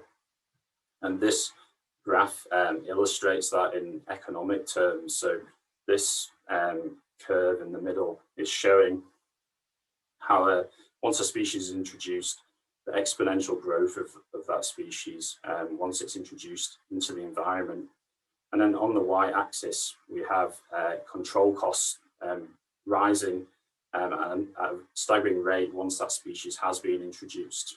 But if we look on the far left of the map, we've got prevention there, which costs relatively little in the grand scheme of things. Definitely costs a hell of a lot less than once that species has arrived in the environment and we have to eradicate it, much less than having to contain it, and much, much less than having to control it once it's well established. So prevention really is very cost effective and something that we need to take seriously and prioritise when we're thinking about invasive species in a catchment. So what does prevention look like practically? Biosecurity is what we're talking about, and in its most basic terms, it's what measures and what steps can we take to prevent the introduction and spread of invasive species. And I think the key challenge for the air catchment is, how do we raise awareness of the need of biosecurity among stakeholders? So groups and organisations such as the Yorkshire Wildlife Trust and others in the meeting today. How can we understand and introduce biosecurity into the ways of working? We're constantly out in the environment, we're interacting with sites across different catchments, across different water bodies, and we really do have the potential of spreading species. So I think one of the challenges and one of the opportunities is how do we embed biosecurity into our own practices first, and then share that with wider audiences and the general public. You know, if we go back to national in strategy for a moment, they've identified priority pathways at a national level. And pathways are basically those key ways that invasive species are introduced into the environment. And one of those pathways being thinking about water environments and water users. And this is something that we're really interested in, and we've started a project, the Yorkshire Wildlife Trust and Yorkshire Water, focusing on priority user groups that are interacting with the water environment. So in practice, this is groups like paddlers and anglers, and anyone that's using out in the environment, using water in a recreational sense. And the project itself is focusing on engaging with these groups, particularly high-risk user groups in South and West Yorkshire, and providing training and support in embedding biosecurity into that group's activities and reducing the risk of spreading invasive species. So if anyone's interested in this project or knows of groups that might benefit from it, then please let us know, because we're currently starting to risk assess different groups throughout South and West Yorkshire, and the air catchment being a key location within that. There are some other projects as well. So there's the Aire Catchment project, which is looking at local authorities and working out how we can embed biosecurity into the operations and activities of local authorities, which is a really beneficial project, but again, quite challenging with organisations that have many moving parts. How do we make sure that biosecurity is central to those activities? And the other thing to say is the University of Leeds are kind of the leaders in an academic sense, and we're very lucky to have them in the region helping us understand the latest research on biosecurity. And I know they've been involved with helping a number of stakeholders embed that into their own organisation, like they have with the Yorkshire Wildlife Trust. So in summary, these are kind of just some recommendations that I think are worth putting forward, but very much would like to hear your views and maybe get together with some stakeholders to have a look at this in more detail for the catchment itself. So prevention really is the key action and something we need to prioritise. And there's a lot of work to be done on raising awareness with stakeholders and the general public, and helping stakeholders adopt biosecurity first, get our own houses in order, and then we can share that with wider audiences. And then also thinking about targeting biosecurity engagement to the highest risk users in the area. Secondly, early detection and rapid response. There might be some work to look at species prioritisation at a catchment scale rather than the north of England large regional scale. local alert system. Really interested to hear your thoughts on this and how we might be able to adapt to this and make it work for stakeholders in the catchment. And once we've got that system in place, it's about understanding which stakeholders can coordinate a response. So if species are picked up, who's in charge of going towards that and tackling those species. And finally, long-term control and management. So this is something that I think we've kind of made progress on, but there's definitely opportunities to join up the gaps in existing programs, focus on species that aren't being tackled at the moment. And the key way to do this is better sharing of data and information around control activities. And I've also just added on the end here, which I haven't mentioned yet, about post-ins restoration. So this is just a point to say that we're well aware that invasive species control doesn't necessarily mean that those sites are fully restored, and they might need further intervention to increase their resilience and increase biodiversity at those sites. And that's something that we're interested in and looking to do some work on. So I thought it was worth adding in there as well. Yeah, so that's it from me. Happy to take any questions. John, firstly, thank you very much. Oh, after you, Jeff. Oh, go on. I was going to say there's a couple of questions on the chat, but can I ask the first one? And I'm going to blaspheme here, John, so prepare yourself. How many of these invasive species are lost battles? Should we be brave enough to accept that some of them are lost battles? I think we can do, but I think it's got to depend on the specific area that we're talking about. So I know Himalayan balsam is an emotive species in terms of inns and widespread, and I don't think it's a lost battle necessarily in locations that there's feasible benefits. So can we eradicate species like Himalayan balsam from the headwaters of a catchment where it's possible? Tackling balsam, say, in the middle reaches of a catchment where there's lots of sources from upstream and so on, perhaps not as beneficial. But again, that might depend on local wildlife sites or local areas of interest that might need protecting as well. So I think it's very much dependent on the geographical areas that we're talking about and the other priorities in terms of environmental outcomes. Fair enough. Billy.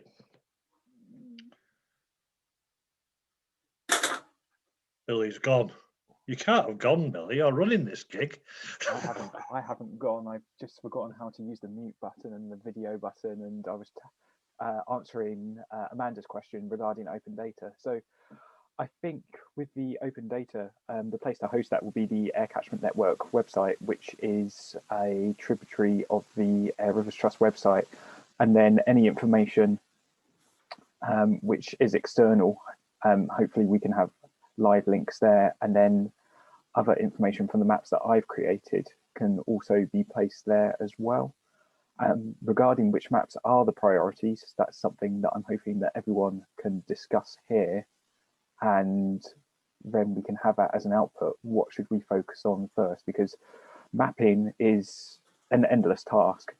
It's a case of what we need to do is figure out what are our mapping priorities, what is useful for which funding bids and which projects where we're going to be in collaboration, for example, in all of the upper Aire or all of the middle Aire, and then focus on that because it's got a clear output. We don't want to just be mapping for the sake of mapping.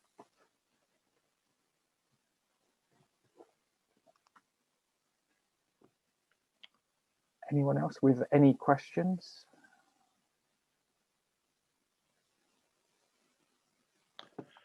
I think an observation, John. I think there may well be scope here for, as you suggested, a discussion between interested parties specifically around this subject.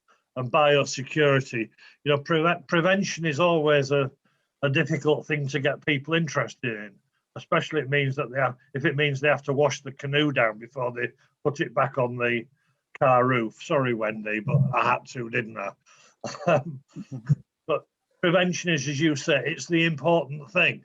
You know, it's critical, and maybe we can have a subsequent discussion about how we can put something together for the catchment as a whole to explore how do we raise awareness, how do we get biosecurity embedded into different organisations' ways of being. At this point, I'm a kayaker as well, so I did a presentation for Regent's Canoe Club in London. So the two main canoe kayak clubs are Leeds and then Bradford and Bingley Canoe Club in the Aire Catchment, and then you've got the University of Leeds as well. I imagine they have a kayaking club as well, and they are attached to the Leeds one as well. So I'm happy to have discussions because I'm going to become a member when lockdown allows it. So pursue it with us, John. Yeah, absolutely. And we've got that new Yorkshire Water and Yorkshire Wildlife Trust biosecurity project. So we've got my colleague Alex Green, who's our new INS and biosecurity officer, who's focusing on engaging with groups and working with them on biosecurity. So we've absolutely got the resources there and the time to put towards some engagement and some support and some training to those groups. So we're very much welcoming people to come forward if you've got ideas or groups that would be interested in this, and we can have a conversation about that for sure. Cool.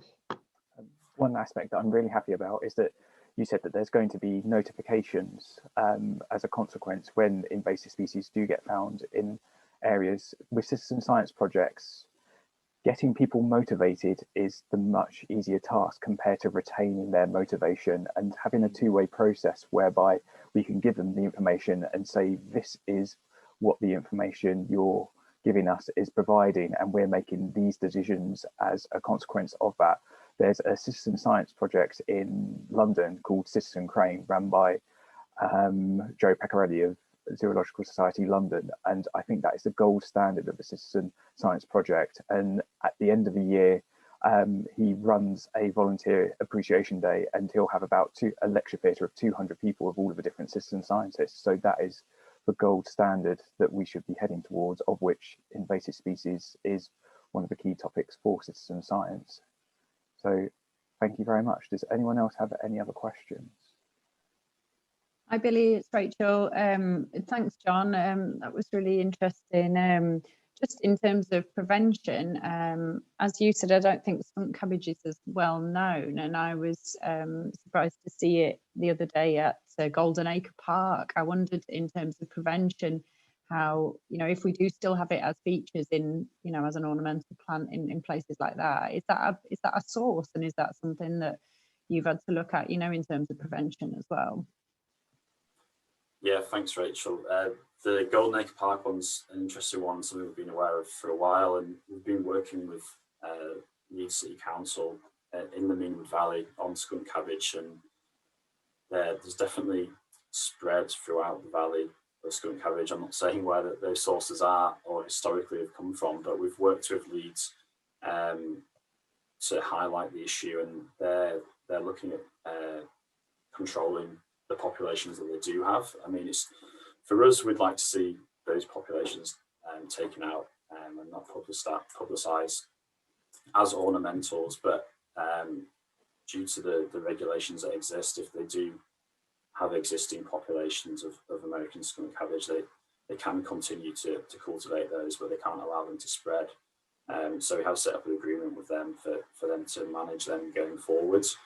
But it is an interesting point about prevention and horticulture and that sort of thing. And there is the national campaign, Be Plant Wise, which is thinking about horticultural plants and how we can be careful and sensitive about planting things in our garden or our ponds and then moving them around the environment. So I think that's one of the key messages that we'd like to get out there, and I'd be very much encouraging the Yorkshire Wildlife Trust and the Yorkshire Invasive Species Forum to connect with the Aire Catchment Network to share these messages, particularly as we go through the summer. We have Invasive Species Week at the end of May, which we'd like to get a a lot of publicity and get these messages out there. So we'd very much like to work with stakeholders and the Aire Catchment Network to promote that and get these important messages out. Yeah, so in closing, it is very interesting where you come across these. I've had a couple of intriguing conversations with the head gardener at Harlow Car Gardens. It's not our river, admittedly, but you know, they're quite, you know, they have some skunk cabbage along the main beck through the garden. They are, however, very, very rigorous. And I check it because I go there about every fortnight, at cutting the flower spikes off as soon as they appear, which significantly helps reduce spread. But they're also quite keen to dig it out. I think John said right at the very beginning, digging them out's not always easy. By the time they're established, they can have 3 foot deep roots, which is not fun. So are we going to move on, Billy? Yes, we are going to move on. So thank you once again, John. And next speaker, we have Ben Aston from Yorkshire Water, and he is going to be presenting Yorkshire Water investment into the catchment and including the Biodiversity Fund, which has a deadline of 5 p.m. this Friday as well. So thank you very much for speaking, Ben, and the floor is yours. Thank you. I will just check my screen starts sharing okay, if you hang on a second. I can see your screen clearly, thank you. Great, so hopefully you can see that. Yes. Brilliant. Okay, thank you everybody, and thank you for the invitation today, Billy. So yes, I'm going to be talking through particularly our biodiversity investment in the catchment. I'll touch on a few other things though, and our plans for this AMP cycle. So firstly, sorry for all the acronyms. Hopefully many of you are familiar with them by now, but it's basically our plans for the next 5-year cycle, or the 5-year cycle within, which started last year and will be lasting until 2025.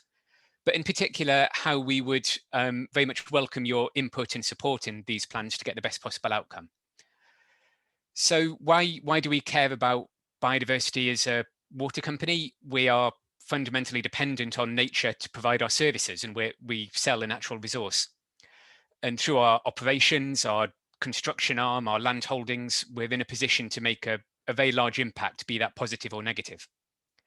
We know our customers tell us it matters to them. And whilst we know we're not perfect and we might have issues, we do have a huge number of staff who are very passionate about the environment and do this job because they want to make a difference. So I'm going to be going through 5 main elements of the biodiversity programme, particularly in reference to the Aire Catchment. And then with each one just talking about potential future involvement and how we'd be keen to really catalyse our investment through the catchment network. So the first of those 5 is our Biodiversity Partnership Programme, which Billy just alluded to. So we know we have a diffuse impact on the environment, not just from point sources, from sewers or abstractions, but just as a water company, through all of our operations, all of our physical developments, our tanker movements, everything, we have a diffuse impact. And like councils and many others, we therefore have a duty under the NERC Act to have regard to conservation through our operations. So historically, we've used our own contractors and done work on our own estate. But that's often led to issues in that our contractors and supply chain are maybe more geared to big projects and pouring concrete than they are to nature-based solutions and conservation management. And also our estate is often not in the ideal location to have a conservation benefit. And it goes a bit against the Lawton principles of looking after good areas and safeguarding them. So last AMP, the last 5-year cycle, which was 2015 to 2020, we started to work with other groups instead to test the idea of actually it's the outcome that matters, and it's what happens to nature and how that benefits our customers that matters, not where the red line of the Yorkshire Water boundary is. So that led to projects like this one at East Riddleston Hall with the Well Trout Trust and National Trust volunteers to deliver conservation projects that weren't on our estate, but that benefited our customers in proximity to our operations of estate. So last AMP, we had 14 projects, about £350,000 was invested, and it led to about almost 12,000 hours of volunteer time, about £1 million of match funding being brought in, and over 1,000 hectares of habitat being conserved or enhanced. So we took that to show it works in principle. It's far better than us just paying our own forestry contractors to plant some trees at a sewage works. So this cycle, this 5 years, we've already funded 14 projects just in last year because we've learned this program works. We need to really increase our investment to get even more benefits out of it. So from last round of projects, there was 14 in total. Only 2 of them are from the Aire Catchment. There's work with the Wild Trout Trust on sites around Hurstwood, Meal Weir, Horbeck, Fasby Beck and places like that. And also the Yorkshire Dales Millennium Trust on the Leeds to Lancaster Beeline corridor. So work on pollinator creation, working on a reservoir sites, doing ID training and volunteering days and things like that. But yeah, we would definitely, this is just 1 year where we've replicated what we did in the last 5 years. We've got several more years of the programme to come. The deadline for this round, though, is on 5 p.m. on Friday. It's been advertised through the past few Aire Catchment newsletters that have come out by Billy, and the application form is linked on those. But if you do have any questions or want to discuss anything, I've put our email address on there to follow up any issues, biodiversity@yorkshirewater.co.uk. And this won't be this isn't the last one. There will be more calls in future years. Basically, the fund is quite open-ended. There's a fundamental requirement to lead to a benefit to a priority habitat or species, but that doesn't necessarily have to be an on-the-ground immediate benefit through habitat creation. That can be things like, it can be direct delivery of works, so river remeandering or habitat creation or whatever it may be, but it can also be things like public engagement and actually helping protect and safeguard biodiversity by getting enthusiastic school children, the next generation of naturalists to actually care. Or it could just be about enabling funds. So we've been able to provide training course costs, we've been able to provide tool use or herbicide tickets or chainsaw training or things like that in the past, because actually that helps provide a much more sustainable long-term benefit than just paying for some trees to be planted or cut down or whatever it may be. So I guess the take-home message just from this slide is we would welcome applications. The deadline is this Friday. It's a really simple application form, though, compared to many that you might see. So please do feel free to put a bid in. So the next element of the programme is our Waterworks for Wildlife projects. So slightly contradicting myself in that I've mentioned already that we're trying to move away from just working on our own sites. That said, we've already invested millions in our SSI management on our own and other land holdings to improve water quality and to safeguard the SSI condition. So that's been more about, there's an obvious cost saving by improving water quality off the moorland or a regulatory requirement to look after the SSIs. What we've not done in the past, but what we're recognising now, though, is that we're the guardians of many other sites of high regional or local importance for nature. So as an example here, we've got Rodley Nature Reserve over in Leeds. So this programme is working predominantly on local wildlife sites or other land we've already identified with Natural England as being of high value for nature, where at least 15 sites we have to move into positive conservation management and working with local groups where possible to ensure that there's that long-term sustainability and it's not just some capital money invested that we then walk away from. So here at Rodley, for example, it's working on the duck marsh. We've been reprofiling that for wading birds and installing sluices to actually control water levels there, but also things like nest boxes, camera kit, and so on. But it's very much come from the volunteer team. This isn't a Yorkshire Water project telling them what to do. They're the guardians of the site. We're just helping support them with some of the more large scale things they couldn't do themselves. And there's going to be many more projects across the region working on this. And then other projects being catalysed by this, things like the work that's happening or that's planned around Esholt Hall, looking at how we reappraise how we manage our land for the wider benefit of customers, or at Keighley Marley sewage works. So I guess the message from here is we have this 15 sites we've already selected, but please do email that same biodiversity email address if you think there's other areas that you know are Yorkshire Water sites where you think we could be doing more. And then another element to this, the third element of the programme, is valuing our estate. So I mentioned, please do let us know if you think there's areas where we could be doing more, because we have about 25,000 hectares of land. We have a huge land holding. We have thousands and thousands of sites. So local wildlife sites or sites like Rodley, we've been able to concentrate on because we know they're of good value to nature already. But we've got a programme over the next few years to actually build the evidence base up to help us understand and plan our future investment, as well as evidence the benefits of any investment we've made this cycle. So just as an example at Esholt Hall, what we're talking about here, it's just we're visiting all of our land to map it to something called UK HAB level 4, basically understanding how distinctive an area of land is. What is it? So what type of habitat is present? But what we're doing that we haven't done before is also doing a condition assessment at the same time. So it's knowing, is the land distinctive and in good condition? Right, we want to look after that. Is it a really distinctive habitat in poor condition? Right, we need to invest in improving it. Is it a really boring bit of habitat that's in poor condition? Well, maybe actually we don't need to emphasize investing in that area. So we're doing this partly because of biodiversity net gain, something you've probably heard of, even if it's only in passing. It's something that's coming through the Environment Bill as a concept where any development schemes have to deliver a 10% net gain to biodiversity. We're broadening that out a bit, not just on anything that requires planning application, but we see it as a really useful metric to help us understand the changes that we're having as a landowner. So whilst you could argue it's a bit controversial because it's looking at habitats, not species, and it's reducing biodiversity to a number, at least it's enabling us to say, right, we've invested X amount of money in our customer's name. How do we demonstrate a benefit to our customers? We can show the condition has improved from X to Y, and therefore it's had this impact under the metric. And it's also going to help us plan our future investment linking to our development schemes, where if we are, for example, upgrading Esholt, then we'll know where we need to offset any impacts that we're having as a result of expanding the works or whatever that may be. And then also, finally, it's starting to come into our corporate reporting. So if any of you've seen our last annual report, we're now starting to report on what we call our sort of contribution to Yorkshire, the impact we're having on carbon, on training, on amenity value.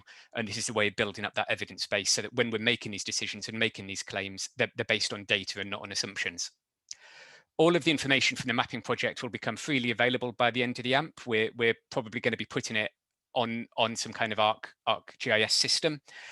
And also, given that much of our land is publicly accessible, we know many groups are out there doing surveys on our land anyway. And again, I'd encourage you to submit your returns to the biodiversity email that I referenced before, because it's only if we know about what species are where that we can do something about them. Invasive species has already largely been covered by John, so I'm not going to go into it into a huge amount of detail. What I would say is that yes, we've recruited a permanent biosecurity officer now to work with staff and tenants, because as John very ably demonstrated, it's really key to stop things arriving in the first place rather than trying to just spend all the money on managing when they get there. So that's a Yorkshire Water officer to work with our own staff and tenants. But then, as John mentioned, we're working with the Yorkshire Wildlife Trust to employ somebody to work across at a catchment scale with other recreational groups in a catchment. Makes no difference if killer shrimp gets into the main river or gets into a reservoir. Once it's in one, it's going to cause a problem likely across the whole catchment. So it's stupid us just again saying, here's the red line boundary, this is the bit we care about, and the rest of it is irrelevant to us. It's very much needs to be a holistic catchment solution. Then in a similar way, we're contributing to the EA's main river invasive species treatment programme. So for the past few years, we've been paying into a scheme run by the Environment Agency and with the River Stewardship Company to manage riparian invasives across the whole main river system, originally in South and West Yorkshire, but now Yorkshire wide, because it makes far more sense for us to try and work jointly with the EA rather than just looking at the red line boundary of our site and just putting up with all of the species, the rhizomes from the knotweed or the seeds from the hogweed that come down the river. And then finally, we're providing that core funding to the Invasive Species Forum, which John has alluded to. And again, what I would, the take home from there is, please do use INSMapper. It's a really usable, easy tool. And the more data we have about what the presence of invasive species are across the catchment, the better we can target our investment and work with others to try and make a real difference there. And then the final element of the programme I'm going to talk about today is our River Resilience Programme. So the basic principle behind this one is it's about £2.5 million worth of investment trying to build ecological and organisational resilience into the catchment. So that's why I'm delighted to be here today in the Catchment Network. Is we think there's a real need for a strong, healthy, thriving catchment partnership, whatever you might call it, that bringing together people in the catchment who want to achieve similar outcomes. So we're part of many catchment partnerships like this, and we very much recognise we're one organisation among many who care for, in our case, impact on a catchment. So alongside the Environment Agency, we're providing core funding to help the catchment partnerships to try and become as self-sustaining as possible and reach a point where they can actually grow, thrive and coordinate strategic direction as well as coordinate on the ground works and be a bit less concerned about where the next small scale grant is coming from and able to think the sort of big picture, how do we bring together all the partners to really make a difference? So the organizational side of that, that's where we've been able to do things like help support the role of the new catchment partnership officer at the trust to help bolster the funding provided by the Environment Agency and to help provide security of long-term income so that they can worry less about the hand-to-mouth and more about how do we achieve something meaningful over the next few years. And then I think Billy's already talked about some of the mapping project that's involved in that, trying to improve the flow of data across the partnership so we can try and work together on dealing with joint issues. It's also been able to lead to things like our investment in the DNR project, where we've been able to put in £600,000 worth of support. But then things like the mapping project, things like just helping work with the Rivers Trust and other partners on habitat creation, public engagement, fish passage not on our assets, but very much done through the partnership and the network. This isn't about Yorkshire Water micromanaging or saying, right, this is the amount of money to plant X amount of trees. This is about, we want to help the partnership to grow and thrive. We want to be in a position in a few years' time where there might not be that same need for the core EA and Yorkshire Water support, but actually there's something self-sustaining that everybody recognises the benefits from and is happy to be involved in. And why are we doing this? Because this isn't sort of standard Yorkshire Water practice in many areas. Well, the basic driver is we know we cause an impact on a river and we've got a duty to mitigate that where appropriate. So we have our regulatory duties. But we have a biodiversity advisory group with representation from the catchment partnerships, the Rivers Trust and the Wildlife Trusts who help feed into our business planning. So we've heard the very strong message that people can access capital money. It might be hard, but you can bid to HLF or landfill or whatever to get money to deliver a project. But it's harder to think in the long term and get that the more long-term, less strings attached funding to grow and thrive as an organisation looking after our rivers. And that's something that's very much in a water company's interest, to have resilient charities caring about the river, helping strengthen the river, helping bring money into the region and providing an early warning of issues that occur and holding us to account as sort of things like Ilkley have shown, it can really drive change. So we did some work chatting to, well, Rivers Trust and catchment partnerships who many would sort of maybe put at the top end of the spectrum, like the Eden and the Seven Rivers Trusts, and how they grew and developed to where they are, which is very much about getting that long-term multi-year funding in, getting strategic direction rather than it just being about the here and now of day-to-day problems. And then work with Wildlife and Countryside Link, a national coalition of charities, and also just work ourselves in our internal cost models, looking at the benefits of approaching things in this way rather than trying to do it just ourselves as Yorkshire Water in terms of social value, training, health and well-being and that sort of thing. So for once, this isn't contact the biodiversity email, but this is, we would really encourage people to, I mean, preaching to the converter, giving you all here today, but engage with the catchment network to help make sure we make the best use of our investments in the network, and also through the catchment network to help shape our next AMP cycle. It seems strange that we've just started the 2020 to 2025 year cycle, but we're 2 weeks for the next 5 years. And that's where we really want a strong, thriving network to help us shape where we best invest for that. So I'm conscious of time, and the final slide is really just to summarize. Last AMP's biodiversity programme demonstrated the benefits of investing in this way. So we've done that again, but on steroids. We've got an order of magnitude more investment this AMP in this method. And the hope is that's then going to lead to more traditional regulatory drivers like our wastewater upgrades, for example, also adopting this approach of working with and through others and trying to look at nature-based solutions rather than just pouring concrete. We're really excited by the implications of the Environment Bill, both as a developer but also as a landowner, and looking to roll out shortly a biodiversity net gain policy to make some formal commitments around this. We fully recognise we've got our own issues and our own sites aren't perfect, but there's a large focus on delivering maximum value for our customers, and we really do appreciate that's not something we can do if we just try to do it as Yorkshire Water in isolation. And then as such, just to reiterate, there's going to be a lot of consultation with the catchment network over the next few years as we get our next business plan ready. And we'd encourage you all to make sure you have a strong voice in that. So thank you, everybody.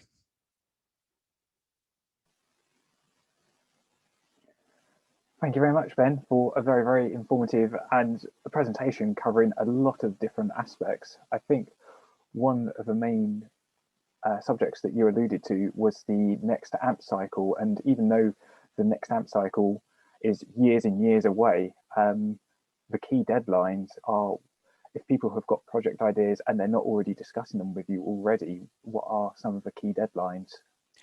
Yeah, it's not necessarily already, but it's one of those things that suddenly comes along in a rush. So next year is likely to be the busy year for the planning side of things. We will, once we have a more firm deadline and timetable from the Environment Agency and Ofwat and others, we will distribute that to the catchment network. It's something I'm aware that the national CABA team already provide you information on as well, that gets distributed. But the expectation is certainly next year is when a lot of the building blocks will all be put in place that then get refined through successive iterations of our business plan. Thank you. And the other question is the biodiversity email inbox. Are you happy for us to give that to friends of groups to help with provide the invasive species information and get those building blocks? Because the Aire Rivers Trust, even through the amazing diligence of the trustees, going from no staff members to now 6 staff members in only less than 2 short years, we need to have a lot of eyes and ears on the ground, and being able to access that information and pass it on to the friends of groups is really, really helpful. Yeah, well, it's a public email. That's why we have it. So it's not any one person. So it means that if I was on leave for a fortnight, there'd still be somebody checking that. And it's a way we encourage our customers to use that rather than going direct to a person who may not always be able to respond. Thank you very much. Any questions from the floor? Mark? Are you asking me? I wasn't sure if you turned your microphone off Sorry, to ask a question or to in response in anticipation of questions. No. Do you want to ask one of your staff members a question? Is there? No, it wasn't. It was a wider question. Sorry, first of all, sorry for I've joined quite late today. I was on another call, so everyone's sorry for that. No, it was just to build on what Ben mentioned earlier about excuse me, about planning for the next AMP period and for what we call PR24.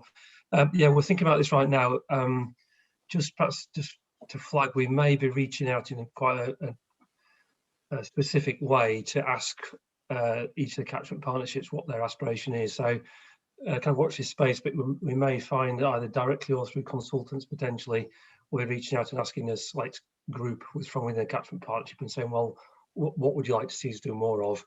And that wouldn't be in a year's time, that would be probably within the next 6 months or so. We'll give plenty of warning, but yeah, we do need to start building that kind of the ideas and the level of ambition, and then we'll have a year or a year and a half to finesse all that. So be ready with your ideas and thoughts, because it will come asking what you want to see. That's all I wanted to say, as well as hello. Thank you very much, Mark. And I think we should, I think it's important to recognise the reaching out that is going on. It's probably fair to say that last time and the time before there was relatively little, whereas there's a very clear intent on behalf of the water industry as a whole this time to involve external partners rather more in the development of what, after all, is the biggest investment in rivers around the country. You know, there's always the accusations of sleeping with the enemy, but you know, I don't see it that way. I do see the water companies, they invest more in improving our rivers than anybody else. And so the more we can guide that to produce the sort of outcomes that are important to the catchment partnership as well as to the water companies, then the better. So thanks, we're really looking forward to that.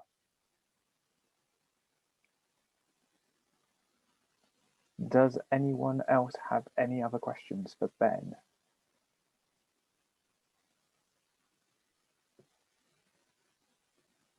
If not for Ben, thank you very much, Ben. Does anyone have anything that took place earlier on in the events that they'd like to carry on the discussion?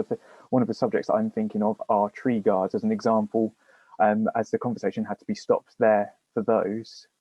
I put my email address in the chat, so please do give me an email if you want to be involved in a more in-depth discussion with that in the Aire Catchment Network.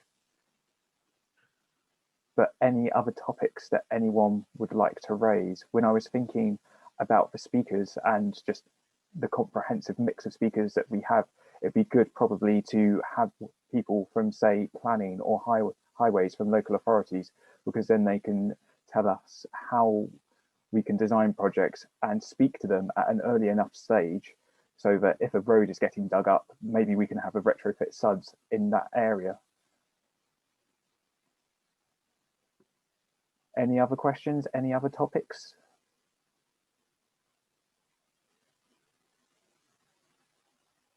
Silence. In which case then, Jeff, over to you, and do you wish to close? Yeah, by all means. And I think it's been a really interesting meeting.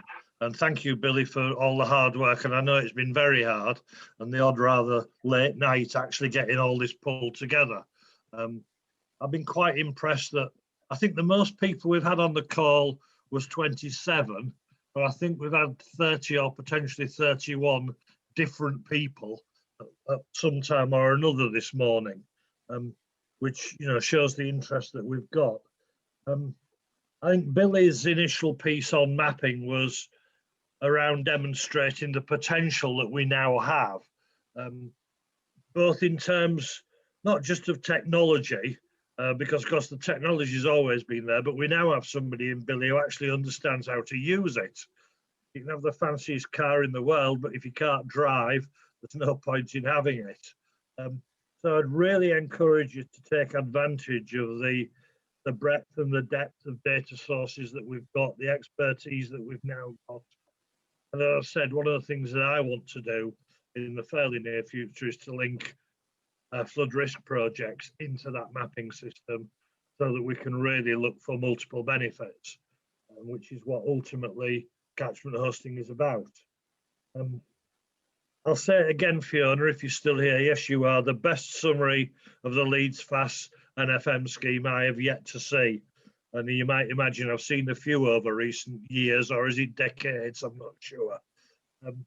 But I think what it did do is it highlighted the complexity, the comprehensiveness, the challenges, and I couldn't think of another C, so it has to be opportunities that are present in the biggest NFM scheme in the country. We have to be able to get more out of it than is the sort of basic deliverables and outcomes.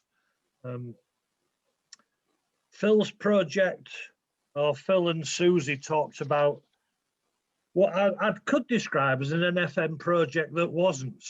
And because of course it's the Upper Aire project started its life as a Water Framework Directive, Water Quality Improvement Project. And actually when you look back when it was started, it was one of the biggest NFM projects that was being done around the country at that time, because it's a 10-year-old project now. And nowadays we would describe it as an NFM project, even though it was originally, and indeed still is, funded largely as WFD. I think it shows the scale of the shift, that we've got from the Upper Aire project to Leeds FASS 2, massive. And there's a massive amount of learning in that Upper Aire project, not least about engagement and how long a process it is, and how we have to look at what farmers want and what landowners want, rather than at what we might want, as it were. John's piece on inns, what are the priority species in the Aire catchment? We need to get a grip on that. Clearly things like giant hogweed and skunk cabbage, we really don't want to spread any further. I know of at least one other site where there's skunk cabbage on the outskirts of Bradford, and we really don't want it spreading. Giant hogweed, we like to think, is more or less under control down to about Eschalt, and then it starts being out of control. And the horror is when you go to, as I did 2 or 3 years ago, to a publicly accessible site in Leeds, which I will not mention, whose name I won't mention because I don't want to embarrass them too much, who are encouraging children to go and play in their grounds around this stand of giant hogweed that there was. their control measure was to put some red and white tape around the clump. We've got better since then, but there's still plenty that needs doing on ends. And I would be thoroughly supportive of a special session on how we can spread the word on ends and how we can get those biosecurity preventative measures in place, as well as doing the necessary control and so on. And lastly, Ben, I think Ben's piece is really encouraging. YWS are clearly, you know, and we've been beneficiaries of this. Ooh. Sorry, am I still here? Yeah. Yes. My screen suddenly went black and I thought, oh dear, somebody's turned me off. I know you all want to. You know, we've been beneficiaries of Yorkshire Water actively reaching out and looking for the benefit of customers and involving local groups. Ben mentioned biodiversity net gain, an up and coming subject that I'm sure we will refer to. I think the possibilities of biodiversity net gain, whereby any planning approval has also to incorporate a 10% improvement in biodiversity, either on the site or on a different site somewhere else, as a statutory requirement. The opportunities are immense for all of us and for the environment. And by the way, the Environment Agency, as well as being bound by the 10% when it becomes law, have also internally adopted a 20% target, which is very encouraging. The strong support for catchment partnerships is very welcome, pays most of Billy's wages. And the biodiversity, I sit on the biodiversity group. So that's quite an interesting group as to how we can guide Yorkshire Water's thinking. It's not about the nitty-gritty, it's about the general principles of how we can guide Yorkshire Water's thinking on biodiversity. So we'll be doing that as part of developing the next AMP, which is going to be a key piece of work. So I hope you found it as interesting as I have this morning. I'm just checking the chat. We've got no more questions on the chat, but we have recorded this. I will save the chat and we'll make the presentations and the recording and the chat available somehow or other. We'll let you know. We'll host it somewhere on our website so that everybody who's either here or indeed people who aren't here will be able to refer back to it. So thank you all very much. Thank you to the speakers. Thank you to Billy especially. And thank you to the sun for staying out. So I'm going to go and get a cup of tea and sit in the sun with my fleece on and me. No, we mustn't use those padded jackets anymore, at least not full of eider down anyway. But I'm going out in the sun. Enjoy the rest of the day, everybody, and thank you for participating. Bye all. Thanks a lot. Cheers, Billy. Thanks, Billy. Thanks, Jeff, and everyone else. Thanks, Billy.